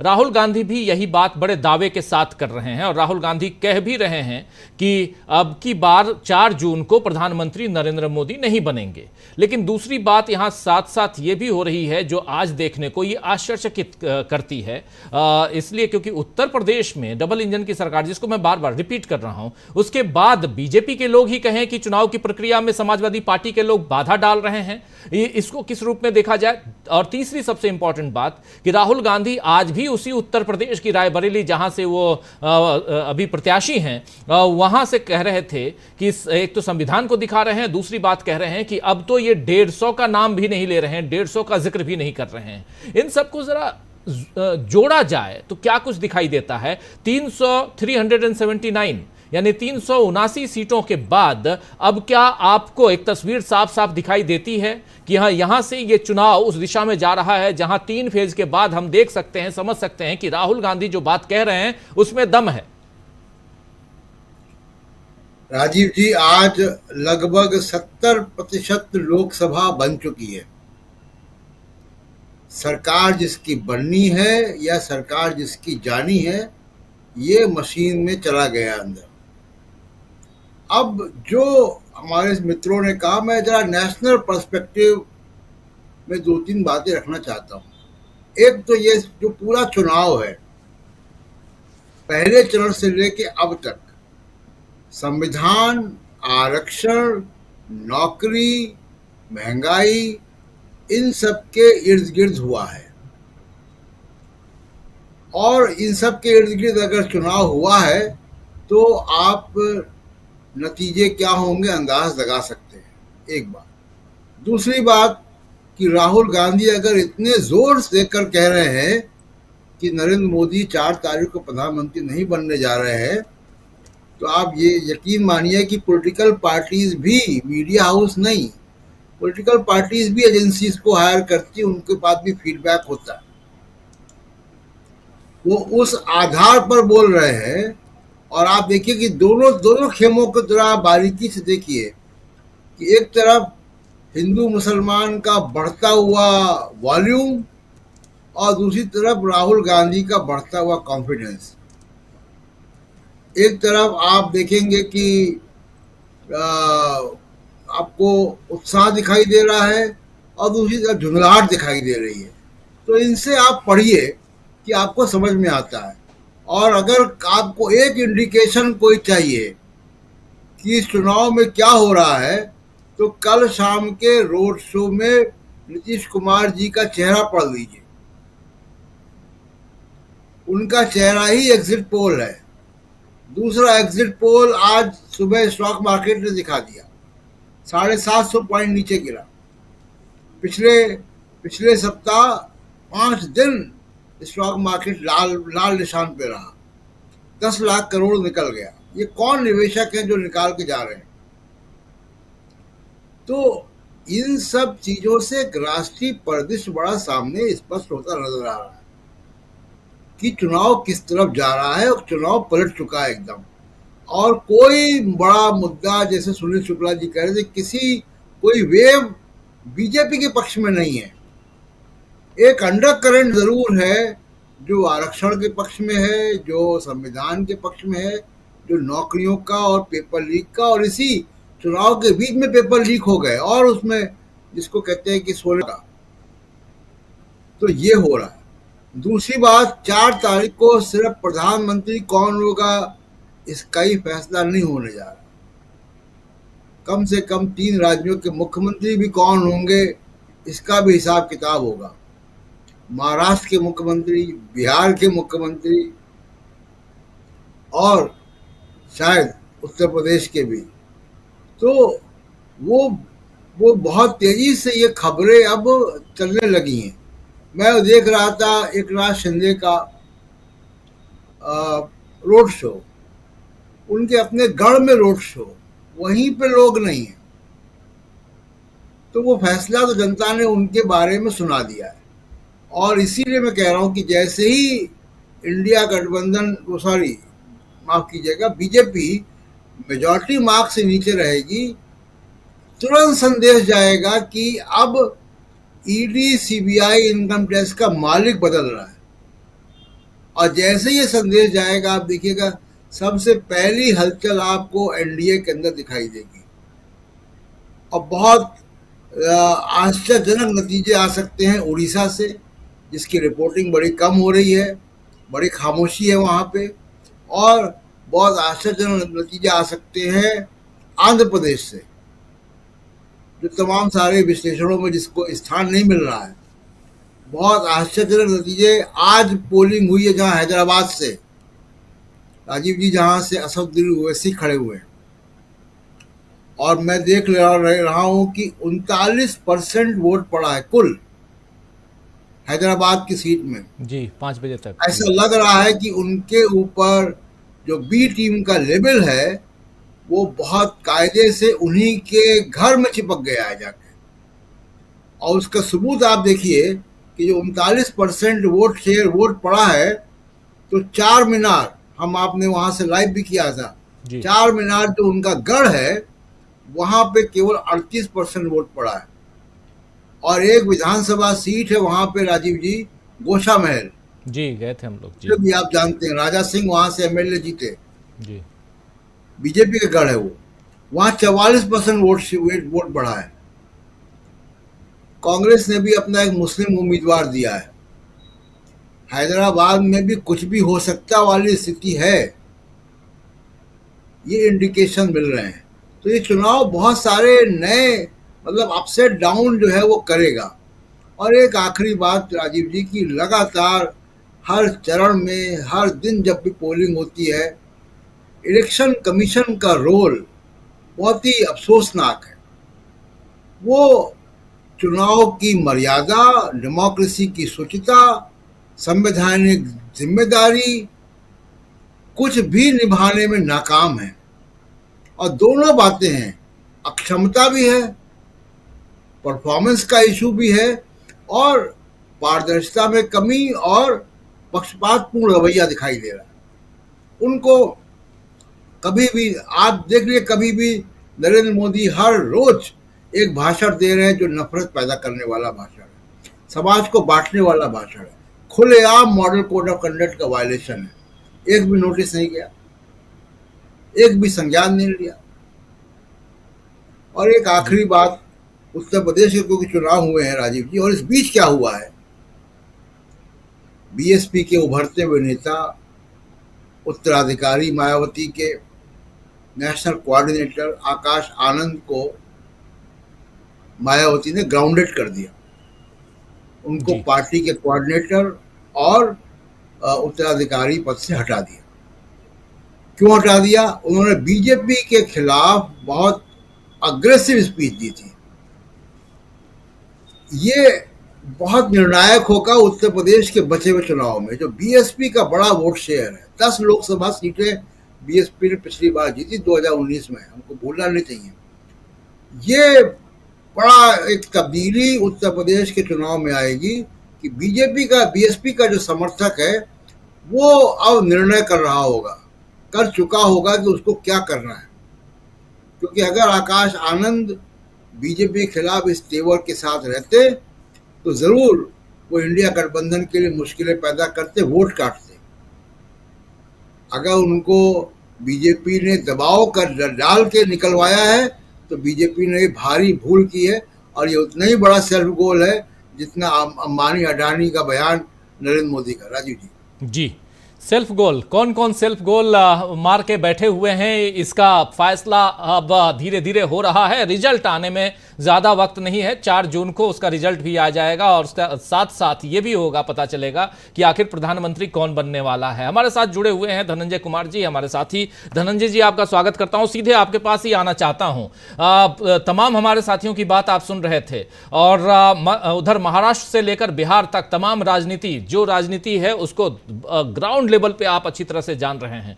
थोड़ा महाराष्ट्र, थोड़ा बिहार, दोनों समझना चाहता हूं आपसे। उसमें अगर कुछ और जोड़ना चाहें तो जोड़ें चौथे फेज के बाद, क्योंकि एक तस्वीर क्लियर यहां करना चाहता हूं इस कार्यक्रम के जरिए, समझना चाहता हूं कि अब ये चुनाव किस दिशा में जा रहा है। उहापोह की स्थिति है, चुनाव आयोग पर चर्चा कर रहे थे प्रशांत टंडन जी, चुनाव आयोग की जो गतिविधियां हैं उस पर लोग प्रश्न चिन्ह उठा रहे हैं, लेकिन उसके बाद भी जब जनता के मन में, और जब कहा जाता है कि जनता जब चुनाव लड़ती है तो सारी चीजें ध्वस्त हो जाती हैं, ऐसा कुछ आपको दिखाई दे रहा है? ग्राउंड पे आप लगातार हैं, पिछले 15-20 दिनों से देख रहा हूं आप घूम ही रहे हैं, उस आधार पे भी आपसे समझो, महाराष्ट्र से लेकर बिहार तक क्या कुछ आपको दिखाई दिया? हर जगह दिखाई ये पड़ रहा है कि लोग लड़ रहे हैं, वोट देने के लिए लड़ रहे हैं। वोट देने के लिए लड़ना ये बतला रहा है कि उनकी पसंद की सरकार नहीं है, उनको अपनी पसंद की सरकार चाहिए।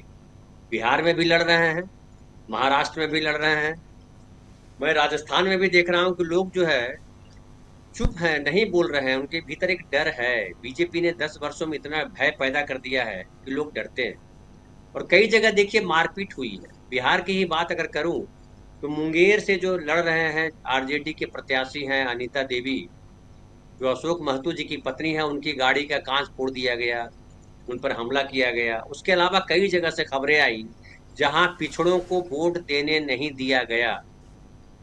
अब वोट नहीं देने गया मतलब क्या होता है? मतलब होता है कि उत्तर प्रदेश की कई सारी खबरें मैं देख रहा था, जहां मुस्लिम इलाके हैं, जहां मुस्लिम वोट मतदाता है, वहां पे लोगों ने लड़ाई की और वोट देने से तरह तरह से रोका गया उनको। ये क्या बताता? ये बताता कि हताशा में है बीजेपी। अब बिहार पे मैं आऊं, थोड़ा सीट वाइज अगर आऊं, उजियारपुर जो है नित्यानंद राय लड़ रहे हैं, वहाँ गृह राज्य मंत्री हैं, हार रहे हैं कहा जा रहा है, और वहां बताया जा रहा है कि उनके खिलाफ एक वेव सा चला हुआ है। और नीतीश कुमार की बात कर रहे थे प्रशांत भाई, नीतीश कुमार का चेहरा देख लीजिए और पता चल जाता है कि चुनाव किस तरफ जा रहा है। बहुत सही बोल रहे हैं।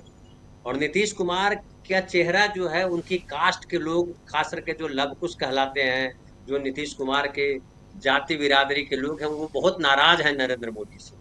और उस नाराजगी की वजह यह है कि नीतीश कुमार आज जिस हालत में है, उन लोगों को लग रहा है कि नीतीश कुमार का कद छोटा करने में चिराग पासवान और नरेंद्र मोदी दोनों का बड़ा हाथ है। इसलिए हर जगह जहां भी बीजेपी के उम्मीदवार हैं और जहां कुर्मी और जो है कोयरी वोट है, वो उनको वोट नहीं पड़ रहा है, वो आरजेडी की तरफ वोट जा रहा है। एक तो ये है। दूसरी बात ये है कि आरजेडी ने ज्यादा से ज्यादा सीटें दी है कोयरी मतदाताओं को, कोयरी उम्मीदवारों को। कोयरी को देने से क्या हुआ कि जो पिछड़ों का जो वोट है, वो नीतीश कुमार की वजह से जो शिफ्ट हो जाता था बीजेपी गठबंधन की तरफ, वो इस बार शिफ्ट नहीं हुआ है।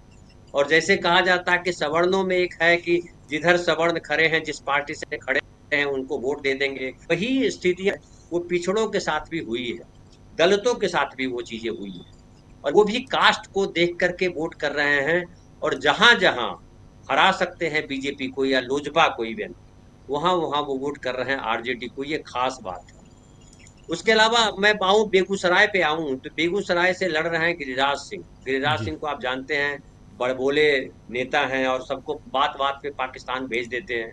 अब उनके ही लोकसभा के क्षेत्र के लोग कह रहे हैं कि उनको इस बार संसद नहीं भेजेंगे, हम लोग इस बार बाहर रहें, ज्यादा अच्छा रहेगा, क्योंकि संसद जाकर के भी वो कुछ करते नहीं, किसी को पाकिस्तान भी नहीं भेजा।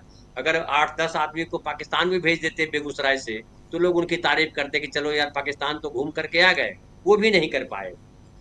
उसके बाद पिछली बार जो हुआ था वो त्रिकोणीय मुकाबला था, आरजेडी, सीपीआई और बीजेपी के बीच मुकाबला था। इस बार स्ट्रेट मुकाबला है। इस बार जो है उनके सामने सीपीआई के नेता हैं, इस बार आरजेडी जो है वो नहीं उस तरह से लड़ रही, चूंकि गठबंधन है। और कन्हैया कुमार चले गए हैं दिल्ली, तो दिल्ली में मनोज तिवारी जो है टेंशन में है, वो कोप भवन में है, सदमे में है, वो अलग कहानी है, उसकी अभी मैं नहीं चर्चा करता हूँ। लेकिन तो ये 2 सीट हो गई। मुंगेर में बड़ा टफ फाइट है, ललन सिंह जीत जाएंगे ये कहना आसान काम नहीं। उजियारपुर की मैंने आपको बता दी। दरभंगा में भी वही स्थिति। एक और जगह है समस्तीपुर। समस्तीपुर में समझिए कि समस्तीपुर में दोनों मंत्री के बेटे बेटी लड़ रहे हैं, जो जनता दल यू से हैं और जनता दल यू की तरफ से मंत्री है। अशोक चौधरी की बेटी लड़ रही है लोजपा के टिकट पर, और महेश्वर हजारी के बेटा लड़ रहे हैं आरजेडी, ये कांग्रेस के टिकट पर। अब ये सोचिए कितना दिलचस्प मुकाबला है कि दोनों के बेटे बेटी जो है वो जनता दल यू के नेता है बाप, और बच्चे जो है लड़ रहे हैं अलग अलग ग्रुप से, एक गठबंधन से है और एक जो है उस तरफ से है। अच्छा, फिर क्या है कि अगर कास्ट वाइज बात करें तो महेश्वर हजारी जो है पासवान है, और समस्तीपुर से उनके दादाजी भी जो है, जो सनी हजारी है, उनके दादाजी सांसद रह चुके हैं, पासवान वोट ज्यादा है समस्तीपुर से। इनके जो भाई है रामचंद्र पासवान और ये दूसरे और जो है रामविलास पासवान के भाई, वो चुनाव लड़ चुके हैं।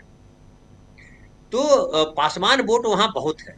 फिर ये पासी समाज से आते हैं अशोक चौधरी, तो दलितों का वोट भी एक तरफ नहीं है, वो बट रहा है। तो वहां भी जो है कहना आसान नहीं है कि कौन जीतेगा। तो कुल मिलाकर के बिहार में जो सिचुएशन है वो ये है कि हर जगह फाइट है, और फाइट में इस बार साफ साफ दिख रहा है कि बीजेपी को अच्छा खासा डैमेज होना जा रहा है, और उसमें भीतरघात बहुत महत्वपूर्ण जगह है। जैसे पिछले चरण में भी जो खगड़िया सीट थी वहां पे संदेह जताया जा रहा है कि खगड़िया सीट जो है लोजपा जीत नहीं पाएगी। खुद जमुई की सीट है जो पहले चरण में चुनाव हुआ था, उसमें कहा जा रहा है कि जो चिराग पासवान के बहनोई है वो जीतना उनके लिए मुश्किल है, आसान नहीं है। फिर एक और आरजेडी ने एक अच्छा काम किया है कि जो ये मुकेश सहनी है, मल्लाहों का वोट भी वहां 5% है, और पिछड़े कास्ट में बड़े ताकतवर माने जाते हैं। उस तरीके से संख्या के आधार पर भी अगर बात करें तो उनकी संख्या काफी अच्छी संख्या है। वो आरजेडी के साथ हैं, और तेजस्वी उनको लगातार लेकर के घूम रहे हैं जगह जगह जहां जहां चुनाव प्रचार कर रहे हैं। फिर एक ये मैसेज भी जा रहा है कि जो तेजस्वी हैं वो जिस तरह से अकेले दम पे लड़ रहे हैं चुनाव, और हर आदमी तारीफ कर रहा है कि ये लड़का कमाल है यार, ये 4.5-5 लाख लोगों को नौकरी दिला दिया जिद पकड़ करके, और अभी भी उसी जिद पर है। वो कह रहा है कि हम 1 करोड़ लोगों को नौकरी दिलाएंगे, वो कह रहा है कि हम जो है किसानों की चीजें आसान करेंगे, वो दवाई सुनवाई कार्रवाई ये तमाम बातें कर रहा है, युवाओं की बात कर रहा है, शिक्षा की बात कर रहा है, ये लोगों को बड़ा पसंद आ रहा है।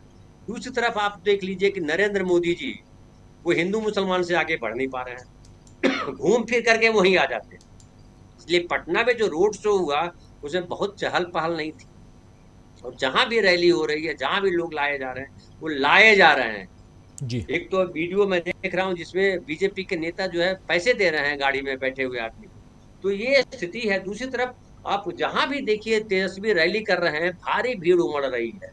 मतलब उजियारपुर में भी जो किया वो कमाल रैली हुई, और उजियारपुर में आप जानते हैं कि आलोक मेहता जो है, जो लास्ट में शिक्षा मंत्री बनाए गए थे, भूमि सुधार मंत्री उसके पहले थे, राजस्व मंत्री थे उसके पहले, तो वो बड़े सज्जन और पढ़े लिखे अच्छे आदमी माने जाते हैं, संतुलित भाषा बोलते हैं, और कोयरी के अच्छे बड़े नेता माने जाते हैं। तो वो जो है भी काफी कुछ कह रहा है कि बिहार में क्या सिचुएशन है। तो 5 में से अगर, बड़ी मुश्किल है कह पाना कितनी सीटें आ पाएगी, लेकिन पूरी स्थिति है। अब महाराष्ट्र पे अगर आऊं तो महाराष्ट्र में 11 सीटों की बात करते हैं, तो अजित पवार जिस सीट पर, उनके एक सीट पर अजित पवार जी के उम्मीदवार लड़ रहे हैं चुनाव, सिरूर सीट है, और उसपे शरद पवार जी के जो है वो अमोल कोल्हे लड़ रहे हैं। टीवी के एक्टर रहे हैं, और आपने देखा होगा संसद में अक्सर वो बोलते हैं, और बहुत चुटीले अंदाज में बोलते हैं, बहुत बढ़िया तरीके से बोलते हैं। तो वो वहां भी फाइट नहीं दिख रहा है, एनसीपी दोनों गुट लड़ रहे हैं।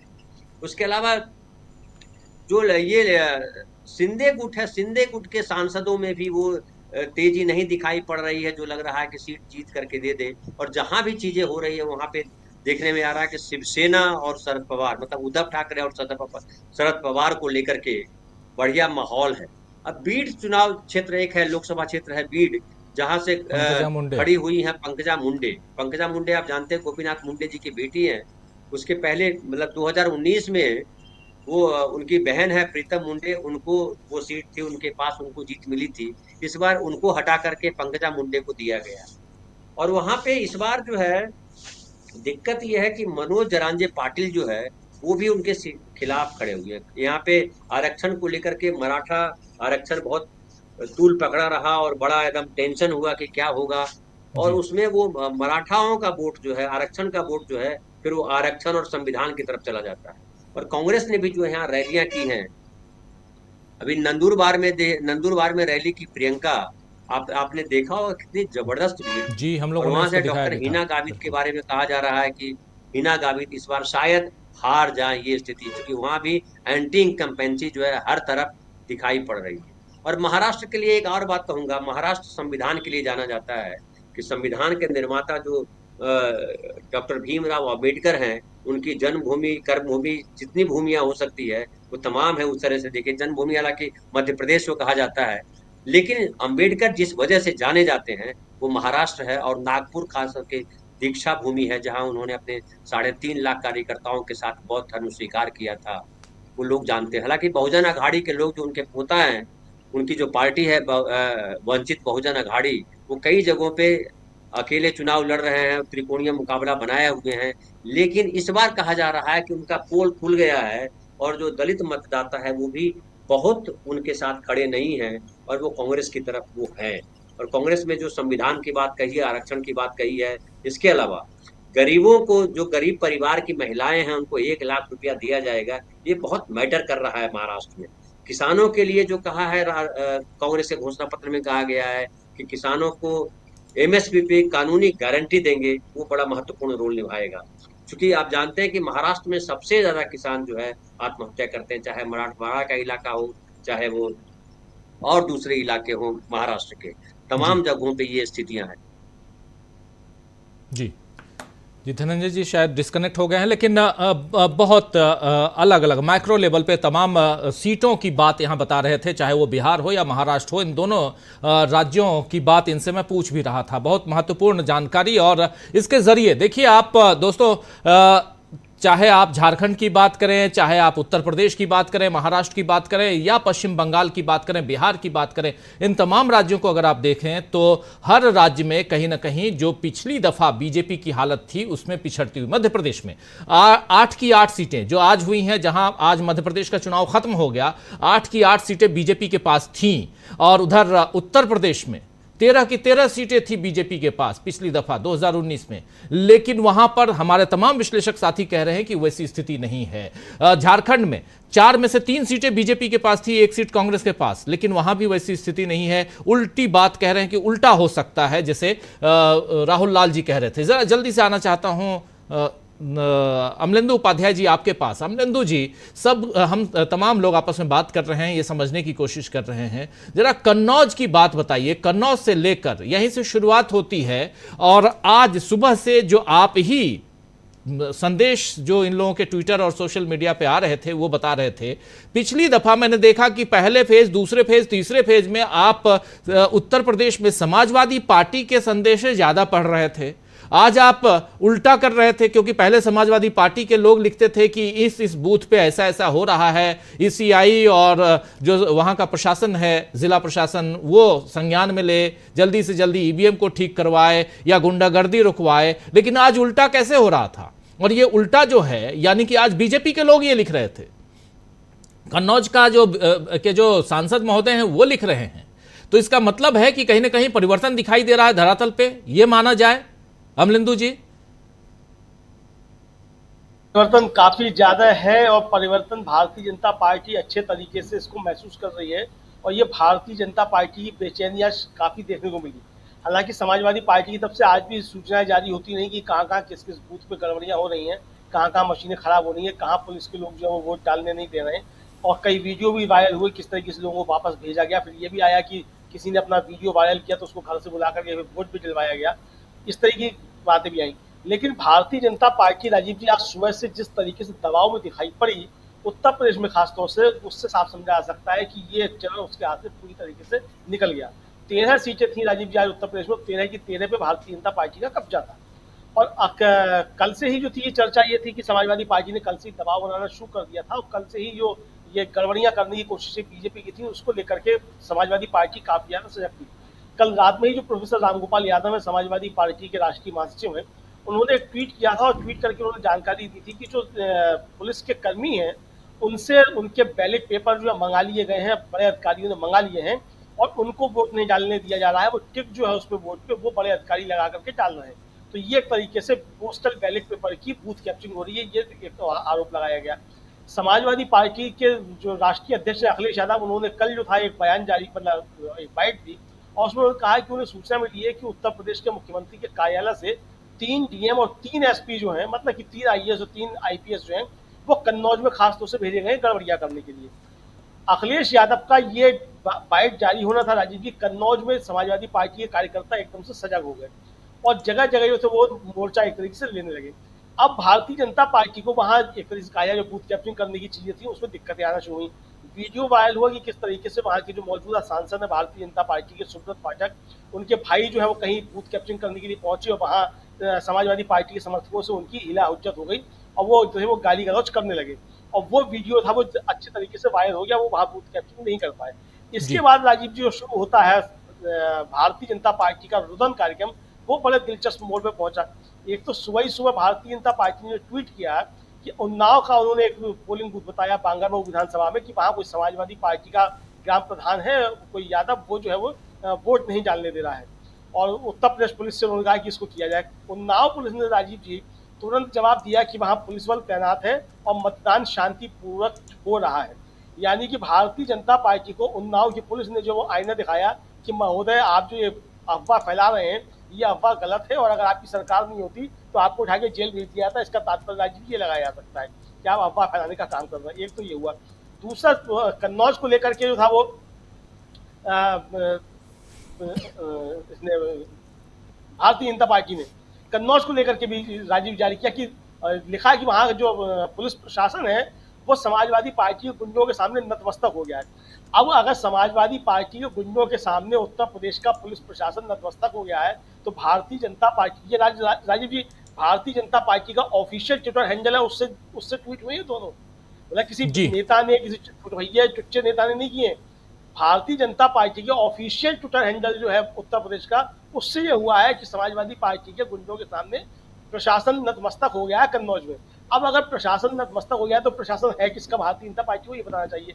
इसका मतलब राजीव जी जो अरविंद केजरीवाल ने कहा था कि उत्तर प्रदेश के मुख्यमंत्री योगी आदित्यनाथ के साथ दिल्ली का कुछ मामला गड़बड़ चल रहा है और 2 महीने बाद जो है अगर अरविंद के ये नरेंद्र मोदी बन जाते प्रधानमंत्री तो योगी आदित्यनाथ को हटाया जाएगा।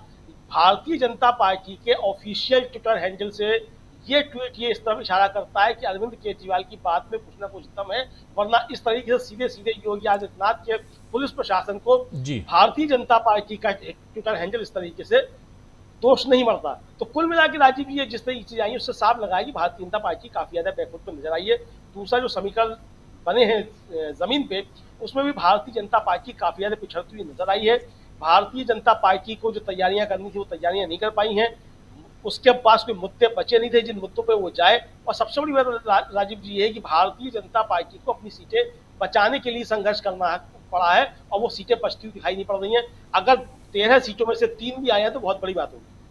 जी सुनील शुक्ला जी, जरा सुनील शुक्ला जी आपके पास आना चाहता हूं। सुनील जी, क्या यहां पर सीटें बचाने की जो बात अभी कह रहे हैं अमलेंदु जी, और जो पूरा कल रात से लेके आज दिन तक चुनाव की प्रक्रिया और चुनाव की पूर्व संध्या उस पे समाजवादी पार्टी फिर बीजेपी इन सब का उत्तर प्रदेश के संदर्भ में वो बात कर रहे थे, लेकिन पूरे ओवरऑल देखा जाए तो चाहे थोड़ा वेस्ट बंगाल की तरफ भी आपको लेके जाना चाहता हूं। संदेश खाली का मामला देखिए इस कदर उठाया गया चुनाव से पहले, काश इसी ढंग से मणिपुर के मामले को उठाया जाता तो आज मणिपुर का कल्याण होता। इसलिए मैं कह रहा हूं क्योंकि खुद मैं 4 दिन मणिपुर रह के आया था जब भारत जोड़ो न्याय यात्रा की शुरुआत हुई थी वहां से। उस दौरान मणिपुर, नागालैंड और मणिपुर, फिर दोबारा वहीं से वापस भी आया था। तो वहां अगर ऐसा होता तो वहां के हालात सुधर जाते, लेकिन रह रह करके वहां के हालात जो हैं इतने भयावह हो चुके हैं कि बहुत अलग अलग तस्वीरें वहां से आती हैं, सब हम लोगों ने देखा है। लेकिन संदेश खाली को ला करके यहां पर जो कोशिश की थी कि वहां पर चुनाव में उसका लाभ मिले, उसका फायदा मिले, 2-3 स्टिंग ऑपरेशन होने के बाद में वो परिस्थितियां बदलती हुई। उसके बाद फिर एक आरोप लग जाता है, गंभीर आरोप लगता है वहां के राज्यपाल के ऊपर, वो भी हम लोगों ने देखा। और यहां से फिर पश्चिम बंगाल, क्योंकि बहुत ज्यादा उम्मीदें 2 राज्य की बात यहां कही जा रही है, एक पश्चिम बंगाल की बात जहां बीजेपी को बहुत उम्मीदें हैं, और दूसरा अभी आप ही कह रहे थे तेलंगाना, वहां भी बहुत उम्मीदें हैं, और तीसरा उसमें 2 राज्यों का जिक्र कर रहे थे प्रशांत टंडन जी भी, आंध्र प्रदेश और ओडिशा। जरा इन 4 राज्यों को, ये गैर हिंदी भाषी राज्य हैं लेकिन बहुत इंपॉर्टेंट हैं और ये छुपे रुस्तम होते हैं कई बार, लेकिन इस बार कैसा क्या कुछ दिखाई दे रहा है सुनील जी? पहले तो आप मणिपुर की घटना की तुलना संदेश खाली से करना उचित नहीं है। संदेश खाली के बारे में जो नई नई जानकारी आ रही हैं, उसमें तो एक बात लगता है कि किस तरह से उसको माने फैब्रिकेट किया गया है। मणिपुर घटना तो फैब्रिकेट नहीं की गई है। मणिपुर में तो एक भी महिला निकल करके नहीं सामने आई कि साहब हम अपना आरोप हम वापस ले रहे हैं। मणिपुर में तो एक भी महिला निकल के नहीं आई कहने के लिए कि साहब हमको पैसा दिया गया था आरोप लगाने के लिए। वहां से तो एक भी व्यक्ति सामने नहीं आ रहा है जो कह रहा है कि हमने राष्ट्रपति जी को देखा भी है। तो दोनों घटनाएं एकदम अलग है। मणिपुर की एक ऐसी घटना है जिसका राजनीतिक नुकसान और भारतीय जनता पार्टी को जबरदस्त है। वो जबरदस्त इसका आकलन आप इससे कर सकते हैं कि पूरे उत्तर पूर्व में भारतीय जनता पार्टी के नेता प्रचार तक न करने नहीं गए और न उनको उम्मीदवार तक नहीं मिला। उन्होंने पूरा इलाका अपने सहयोगियों के ऊपर छोड़ दिया। तो उससे तुलना मत कीजिए आप। हाँ, संदेश खाली को लेकर के जो तथ्य सामने आए उससे भारतीय जनता पार्टी बैकफुट पे चली गई पश्चिम बंगाल। वह एक मुद्दा लेकर के निकली थी कि एक महिला के राज्य में महिलाओं का अपमान हो रहा है, वह पूरा का पूरा मामला खत्म हो गया और एक पलटवार किया है टीएमसी ने, और उस पलटवार का कोई जवाब बीजेपी नहीं दे पाई। आज भी जो वहां के नेता हैं शांत बैठे हुए हैं। तो ये दो अलग चीजें हैं। हाँ, मणिपुर की घटना का नुकसान जबरदस्त है और संदेश खाली का भी की घटना का नुकसान भारतीय जनता पार्टी को, जो वह पॉलिटिकल माइलेज लेना चाह रही थी, वह पूरा का पूरा पॉलिटिकल माइलेज उसके खिलाफ चला गया। अब लोग उसकी बात विश्वास नहीं करते हैं। अब ये सवाल उठाते हैं कि अगर यही है तो मोदी की गारंटी क्या मतलब रह गया। तो आप, मुझे नहीं लगता कि पश्चिम बंगाल से बीजेपी को कोई फायदा हो सकता है। वह जो अपनी जीती हुई सीट है उसको बचा ले, बहुत बड़ी उपलब्धि होगी। और दुर्गापुर इनकी जीती हुई सीट है। आसनसोल में जीते थे, उपचुनाव में हार गए और उनका जो उम्मीदवार था, जो बीजेपी का उम्मीदवार था, वो टीएमसी में शामिल हो गया। आसनसोल ऐसे इनके हाथ से चला गया। बोलपुर में कभी ये जीते नहीं है। रानाघाट में विधानसभा के चुनाव में टीएमसी ने जबरदस्त प्रदर्शन किया। लगभग सभी सीटें टीएमसी के पास है। बर्दवान की स्थिति वही है। बुरहानपुर में मुझे लगता है कांग्रेस अपनी सीट को बचाए रख लेगी। एसएस अहलुवालिया साहब आसनसोल में सफल हो जाएंगे, मुझको इसको लेकर के संदेह है। 2019 में भले जीती है, लेकिन उसके बाद का चुनाव हार गए, उपचुनाव ही हार गए। और दुर्गापुर में भी जो उनका जीत का मार्जिन था बहुत ही कम था। आज कोई लहर नहीं है, हिंदुत्व का एजेंडा नहीं। वैसे भी हिंदुत्व का एजेंडा पश्चिम बंगाल में नहीं चलता। कृष्णानगर की सीट का जहां तक सवाल है, 2009 से टीएमसी लगातार जीत रही है। वहां 2009 जीती, 2014 जीती, 2019 जीती। 2009-2014 में उनके दूसरे उम्मीदवार थे तापस पाल साहब, और 2019 में महुआ मोहित्रा लड़ करके आए। और मैंने इतना कम वोट भी नहीं था, 60-70 वोट से उन्होंने हराया था बीजेपी के उम्मीदवार। बीजेपी ने संभवतः इस बार अपना उम्मीदवार बदला है। वहाँ इस चरण में तो मुझे नहीं लगता है कि बीजेपी को कोई फायदा हो पाएगा। नॉर्थ बंगाल में जो पहले चुनाव हुए थे, हो सकता है कि क्योंकि नॉर्थ बंगाल में बीजेपी का असर रहा है, विधानसभा चुनाव में भी वो असर दिखाई पड़ा। जो पहले दूसरे चरण में चुनाव मतदान हुए थे, आज चौथे चरण में तो नहीं दिखाई पड़ता, तीसरे चरण में भी नहीं, मुझे नहीं दिखाई पड़ता। आंध्र प्रदेश की जहां तक आपने बात की, मैं ये मानता हूं कि आंध्र प्रदेश में बीजेपी कांग्रेस की स्थिति बहुत खराब है। खराब मैं शब्द प्रयोग कर रहा हूं, कमजोर की बात नहीं है, क्योंकि आंध्र प्रदेश में वो बीजेपी कांग्रेस जीरो से शुरू कर रही हो। शर्मिला के आने के बाद निश्चित रूप से इनके पार्टी को और संगठन को बल मिला है, लेकिन वो इतना बल मिल गया है कि वो उल्लेखनीय उपलब्धियां हासिल कर लेंगे, मुझे इसमें संदेह है। निश्चित रूप से उनका मत प्रतिशत बढ़ेगा, निश्चित रूप से पार्टी की स्थिति बेहतर होगी, लेकिन वो कितनी सीटें जीत पाएंगी, मुझे लगता है कि इसमें कांग्रेस को बहुत सफलता नहीं मिलेगी। लेकिन बीजेपी की हालत वही है। बीजेपी का भी जनाधार कुछ भी नहीं है। बीजेपी अपने पिछले 2019 के चुनाव में खाता भी नहीं खुला था, मत प्रतिशत भी दहाई में नहीं था। आज टीडीपी इनके साथ गई है। दोनों में अब एकदम, दोनों की राजनीति एकदम अलग अलग है। टीडीपी का मतदाता बीजेपी को वोट दे देगा, मुझे इसमें संदेह लगता है। टीडीपी अलग राजनीति कर रही है, अल्पसंख्यकों को लेकर के उसका स्टैंड अलग है। टीडीपी के मतदाताओं में अल्पसंख्यकों की उपस्थिति मजबूत है, और अल्पसंख्यकों के बारे में बीजेपी कोई बात नहीं करना चाहती। तो अगर टीडीपी के मतदाताओं के भरोसे बीजेपी को अपना राजनीतिक उपलब्धि हासिल करना चाहती है, मुझे तो नहीं लगता ये संभव है।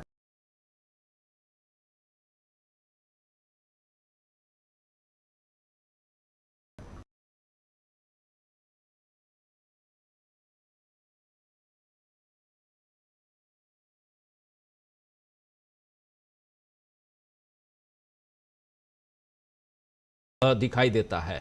और ये जो दिशा है ये समझने की ज़रूरत है। क्या 379 सीटें 379 सीट्स ये आगे कहीं लेके जा रही हैं? ये सीटें क्या आपको उस मुकाम तक पहुंचाएंगी जहां इंडिया गठबंधन के बल्ले बल्ले कहे जाएं, या ये सीट कुछ और बताएंगी? ये देखना बड़ा दिलचस्प होगा। और उससे ज़्यादा इम्पॉर्टेंट यहाँ पर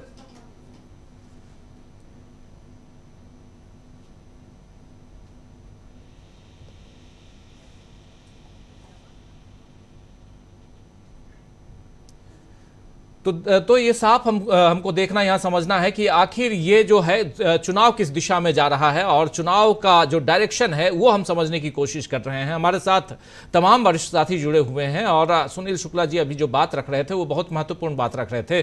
चाहे पश्चिम बंगाल की बात हो, चाहे उधर आंध्र प्रदेश की बात हो। आंध्र प्रदेश का जिक्र वो कर रहे थे, अभी दोबारा उनके पास हम आते हैं। आंध्र प्रदेश का जिक्र कर रहे थे, और ये हम समझ रहे थे कि आंध्र प्रदेश में जैसे वो बता रहे हैं कि वाईएस शर्मिला के आने के बाद, कांग्रेस पार्टी में आने के बाद स्थिति कांग्रेस की वहां मजबूत होगी, लेकिन उसमें अभी थोड़ा सा टाइम लगेगा।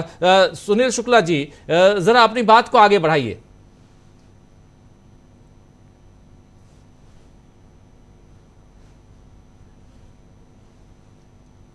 बीजेपी की स्थिति वहां बेहतर हो जाएगी ऐसा मुझे नहीं लगता जी, क्योंकि बीजेपी अपनी ताकत टीडीपी के माध्यम से बढ़ाना चाहती है, और टीडीपी की राजनीति और बीजेपी की राजनीति में बहुत फर्क है। टीडीपी का मतदाता बीजेपी के साथ चला जाएगा, मुझे लगता है कि यह यथार्थ में संभव नहीं है, क्योंकि जो राजनीति बीजेपी करती है कम से कम टीडीपी का जो समर्थक है उससे सहमत नहीं है। तो मुझे नहीं लगता कि 2019 में जिस तरह से खाता नहीं खुला था उससे कोई बेहतर स्थिति हो जाएगी बीजेपी की। कांग्रेस भी कमोबेश, कांग्रेस को कोई बहुत अच्छा लाभ मिल जाएगा मुझे नहीं लगता, लेकिन हाँ, मुख्य संघर्ष वहाँ वाईएसआर कांग्रेस के जगन जी मुख्यमंत्री के बीच में है और टीडीपी के नेता चंद्रबाबू नायडू के बीच में है। और ये आने वाला समय बताएगा कि दोनों में इसकी स्थिति बेहतर होती है। उड़ीसा की आपने बात की, उड़ीसा में निश्चित रूप से आज भी जो एज है वह बीजेडी का है। नवीन पटनायक की पार्टी क्या एज है, उनके समर्थकों उनके समर्थन में लोग हैं। भारतीय जनता पार्टी जो पिछले लोकसभा चुनाव में 7-8 सीटें संभवतः जीती थी, वो बढ़ा लेगी, मुझको नहीं, ऐसा नहीं लगता जी। कांग्रेस के परफॉर्मेंस में सुधार हो सकता है, क्योंकि बीजेडी और बीजेपी, वहां का जो असंतुष्ट मतदाता बीजेडी से है वह बीजेपी के साथ नहीं जाएगा। कमोबेश वही राजनीति होगी जो तेलंगाना में हुई थी।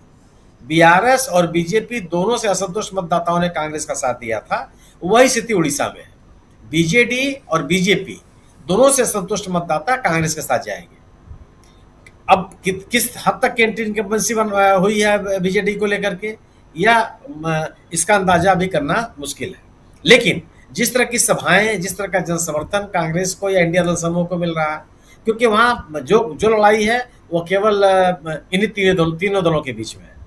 कांग्रेस को अपने संगठन, बहुत मजबूत संगठन उनका रह भी नहीं गया है, लेकिन जो भी है वह रिवाइव करने की बात है। और मेरा अपना मानना यह है कि बीजेडी का विकल्प बीजेपी नहीं है, बीजेपी का विकल्प बीजेडी नहीं है। वहां का आम आदमी इन दोनों के विकल्प के रूप में कांग्रेस को देखता है, तो वह स्थिति हो सकती है कांग्रेस की स्थिति बेहतर हो। तो जो ये तीनों राज्य हैं, चाहे आंध्र प्रदेश हो, चाहे पश्चिम बंगाल हो, चाहे उड़ीसा हो, इन तीनों में तो मुझे बीजेपी की स्थिति बहुत सुधरती नजर नहीं आती। और वही स्थिति तेलंगाना में बीआरएस के तमाम लोग पार्टी छोड़ के चले गए। कई सिटिंग एमपीज, लगभग 5 या 6 सिटिंग एमपी छोड़ के चले गए, 9 तो जीते ही थे। कई एमएलए और पूर्व एमएलए पार्टी छोड़ के चले गए और उन्होंने बीजेपी या कांग्रेस ज्वाइन किया। इसमें ज्यादातर लोगों ने कांग्रेस ज्वाइन किया।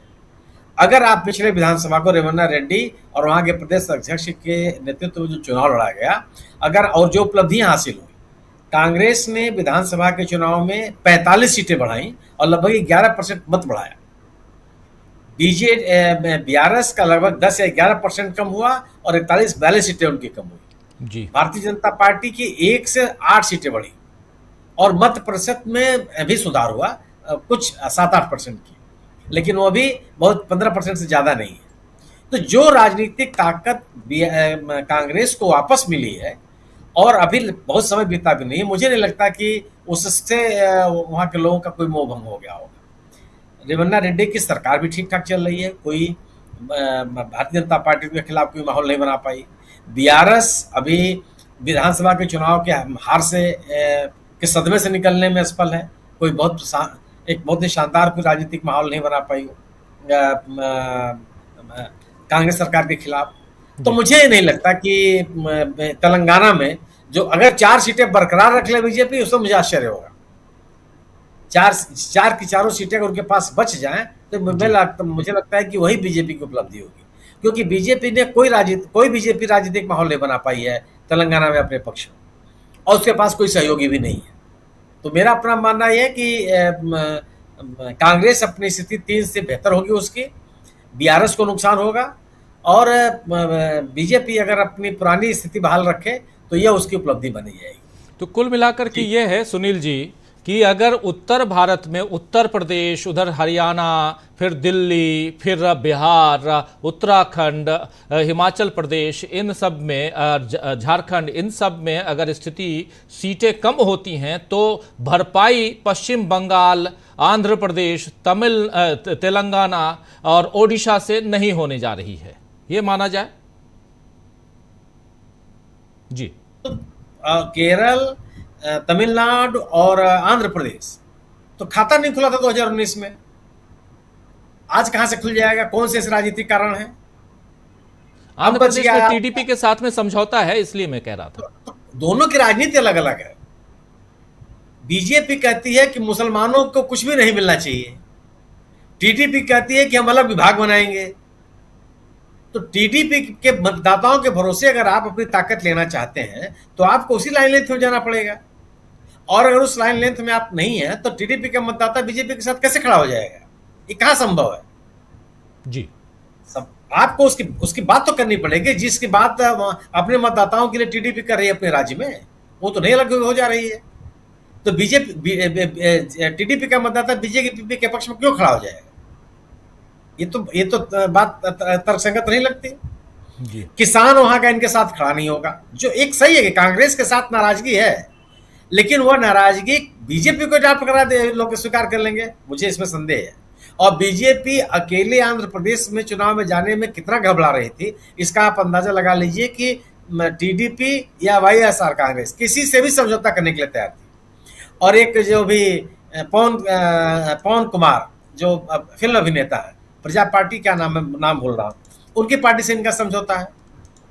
तो कहां से आपके पास इतना जनाधार हो जाएगा कि आप जो उत्तर भारत के राज्यों में होने वाले आपके नुकसान है उसको आप पूरा कर लेंगे? ये संभव नहीं है वहां। अब केवल बचा कर्नाटक का दक्षिण का राज्य ऐसा है जहां पे आप उम्मीद कर सकते हैं, और वहां की राजनीतिक स्थितियां क्या हैं वो पिछले विधानसभा चुनाव के समय स्पष्ट हो गया जी।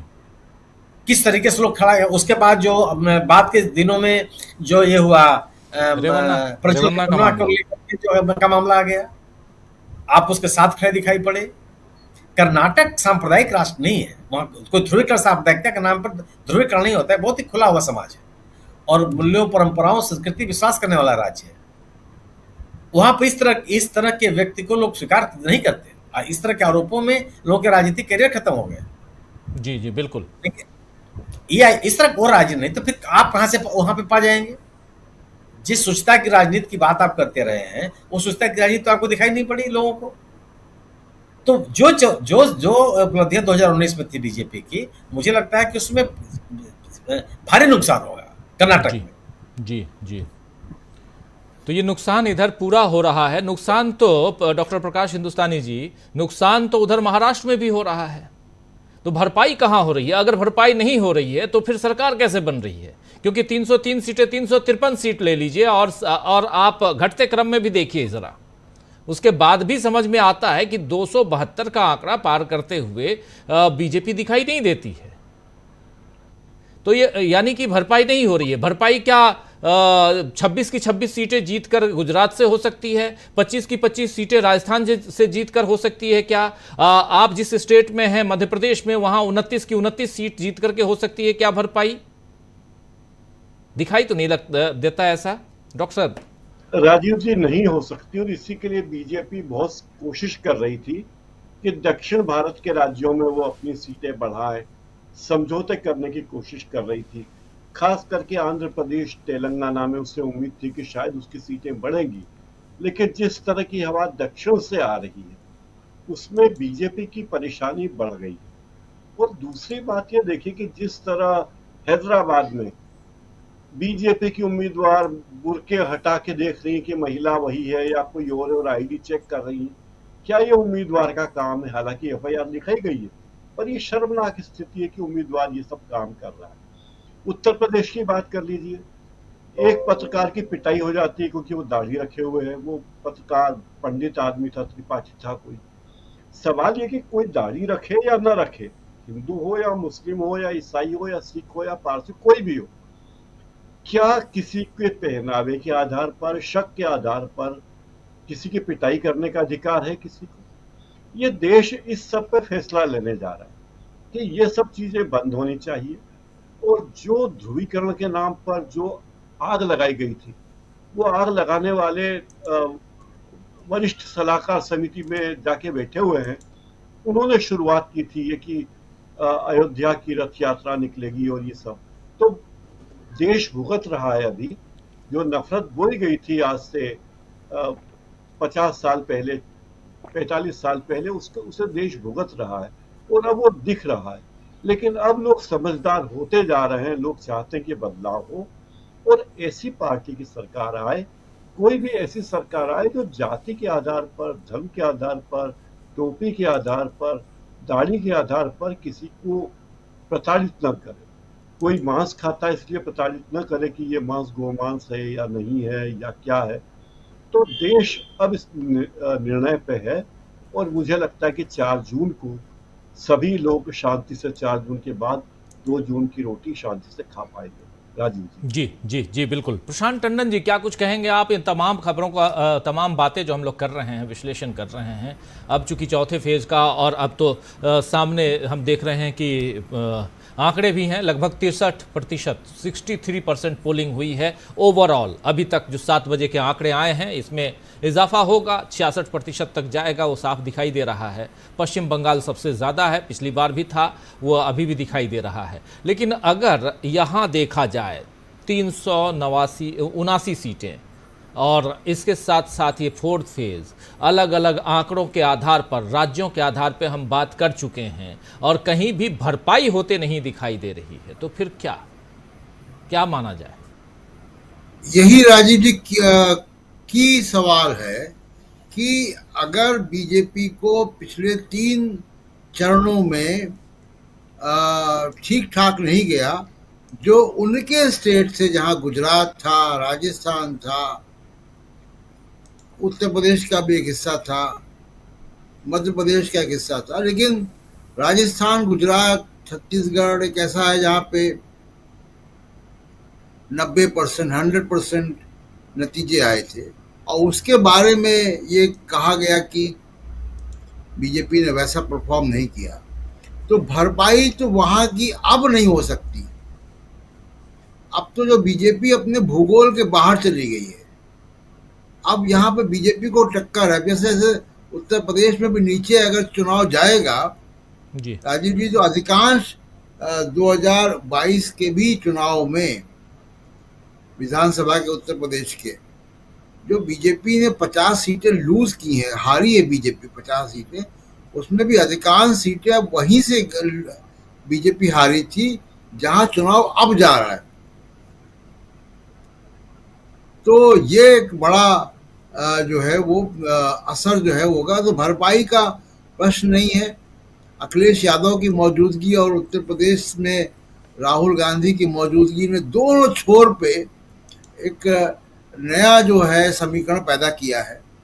और तीसरी बात इम्पोर्टेंट है राजीव जी कि अब बनारस का चुनाव भी बहुत रोचक होगा जी। और बनारस में ये जो मार्जिन है, मोदी साहब के सामने चुनौती है कि उस मार्जिन को वो बना पाए। कल वो वहाँ जा रहे हैं अपना नामांकन करने। बनारस में बड़ी चुनौती मोदी साहब को यही होगी कि वो अपना पिछला मार्जिन जो उन्होंने इम्प्रूव किया था 2014 से, उसको वो मेंटेन कर पाए, ये बड़ी बात होगी। और अगर उसमें कुछ भी कमी आती है तो एक बड़ा संदेश मोदी जी के लिए भी जाएगा। और बनारस में इंडिया गठबंधन काफी मोदी साहब को परेशान करने वाला है।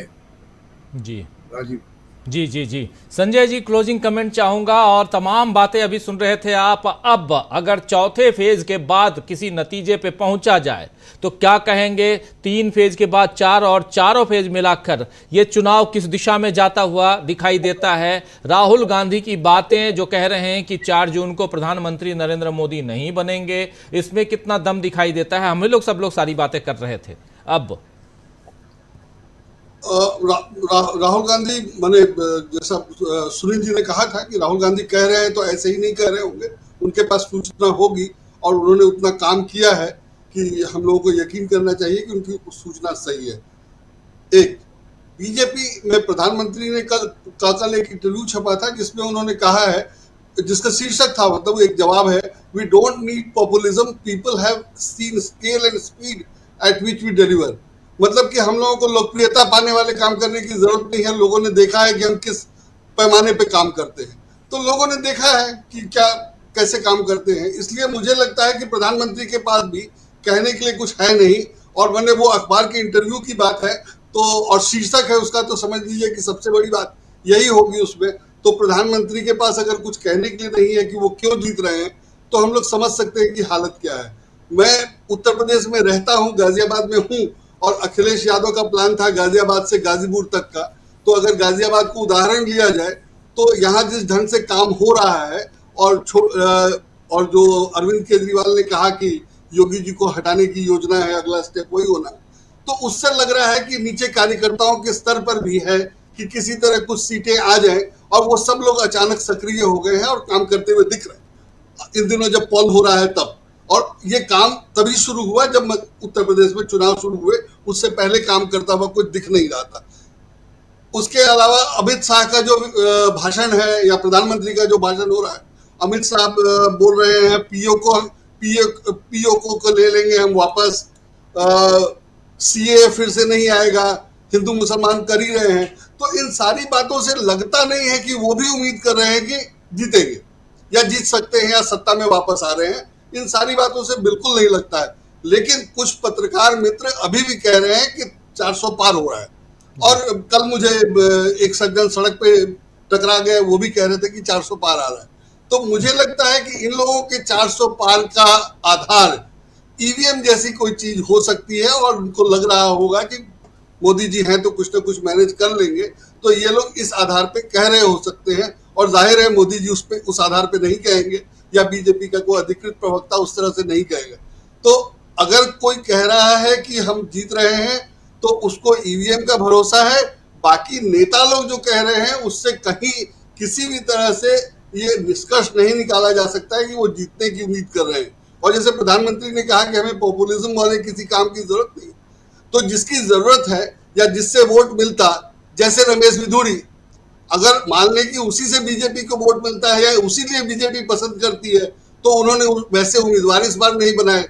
जैसे इस बार प्रज्ञा जी उम्मीदवार नहीं है, तो उनकी जगह जिनको उम्मीदवार बनाया गया है बहुत भोले भाले सज्जन व्यक्ति हैं। तो इस तरह से मुझे लग रहा है कि अगर उससे वोट मिलता था तो वो तो सारा बदल दिया गया। तो सब कुछ किया जा रहा है इस हिसाब से कि हम हार रहे हैं और किसी तरह एक एक सीट का बंदोबस्त हो।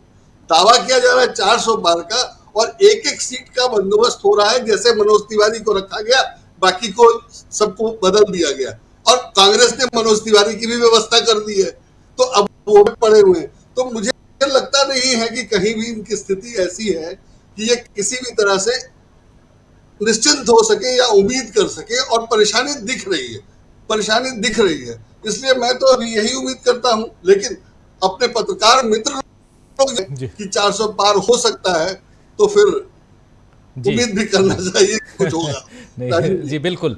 अखिलेश यादव इस बीच एक ट्वीट किए हैं। ट्वीट में अखिलेश यादव लिख रहे हैं कि 4 चरणों के बाद जनता ने भाजपा के 400 के दावे के आगे से 4 गायब कर दिया है और अब डबल इंजन वालों की संभावना में बस, ये देख लीजिए सामने ट्वीट है, डबल इंजन वालों की संभावना में बस डबल शून्य बचे हैं, इज इक्वल टू भाजपा की सरकार बनाने की संभावना डबल 0% है, ये लिख रहे हैं। आगामी 3 चरणों से में भी जनता भाजपा को हराने के लिए और इंडिया गठबंधन की सरकार बनाने के लिए 4 चरणों से भी ज्यादा उत्साह से वोट डालेगी। जनता 1 जून के अंतिम चरण तक भाजपा के खिलाफ बिना किसी बहकावे भटकावे के, बिना रुके थमे जमकर आखिरी दम तक वोट करेगी। इंडिया गठबंधन को जनता जिता रही है। हैशटैग इन इंडिया की जीत में देश की जीत, ये अखिलेश यादव का ट्वीट है। और इनके बाद एक ट्वीट और आया है, वो है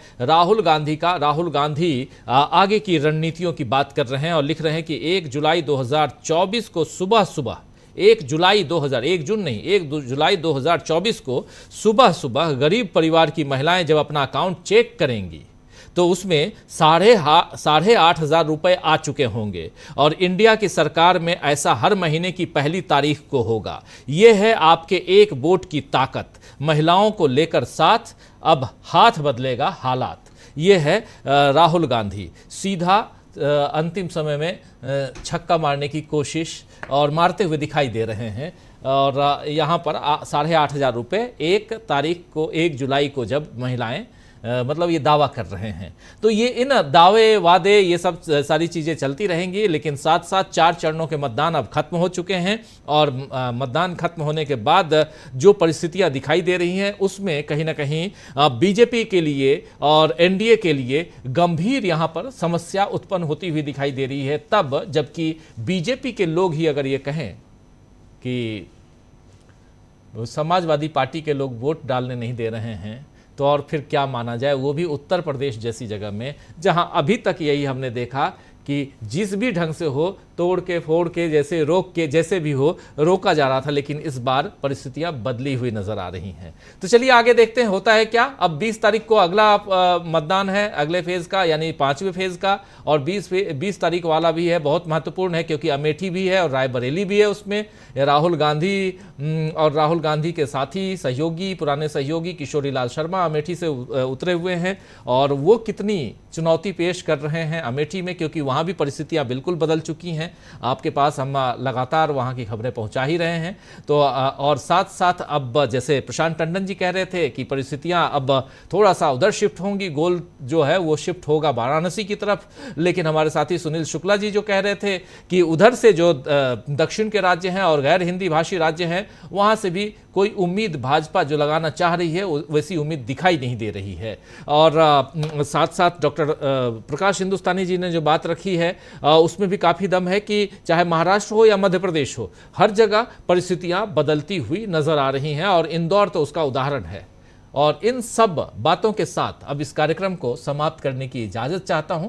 बहुत बहुत शुक्रिया अदा करता हूं संजय कुमार सिंह साहब, अमलेंदु जी, प्रशांत टंडन जी, सुनील शुक्ला जी और डॉक्टर प्रकाश हिंदुस्तानी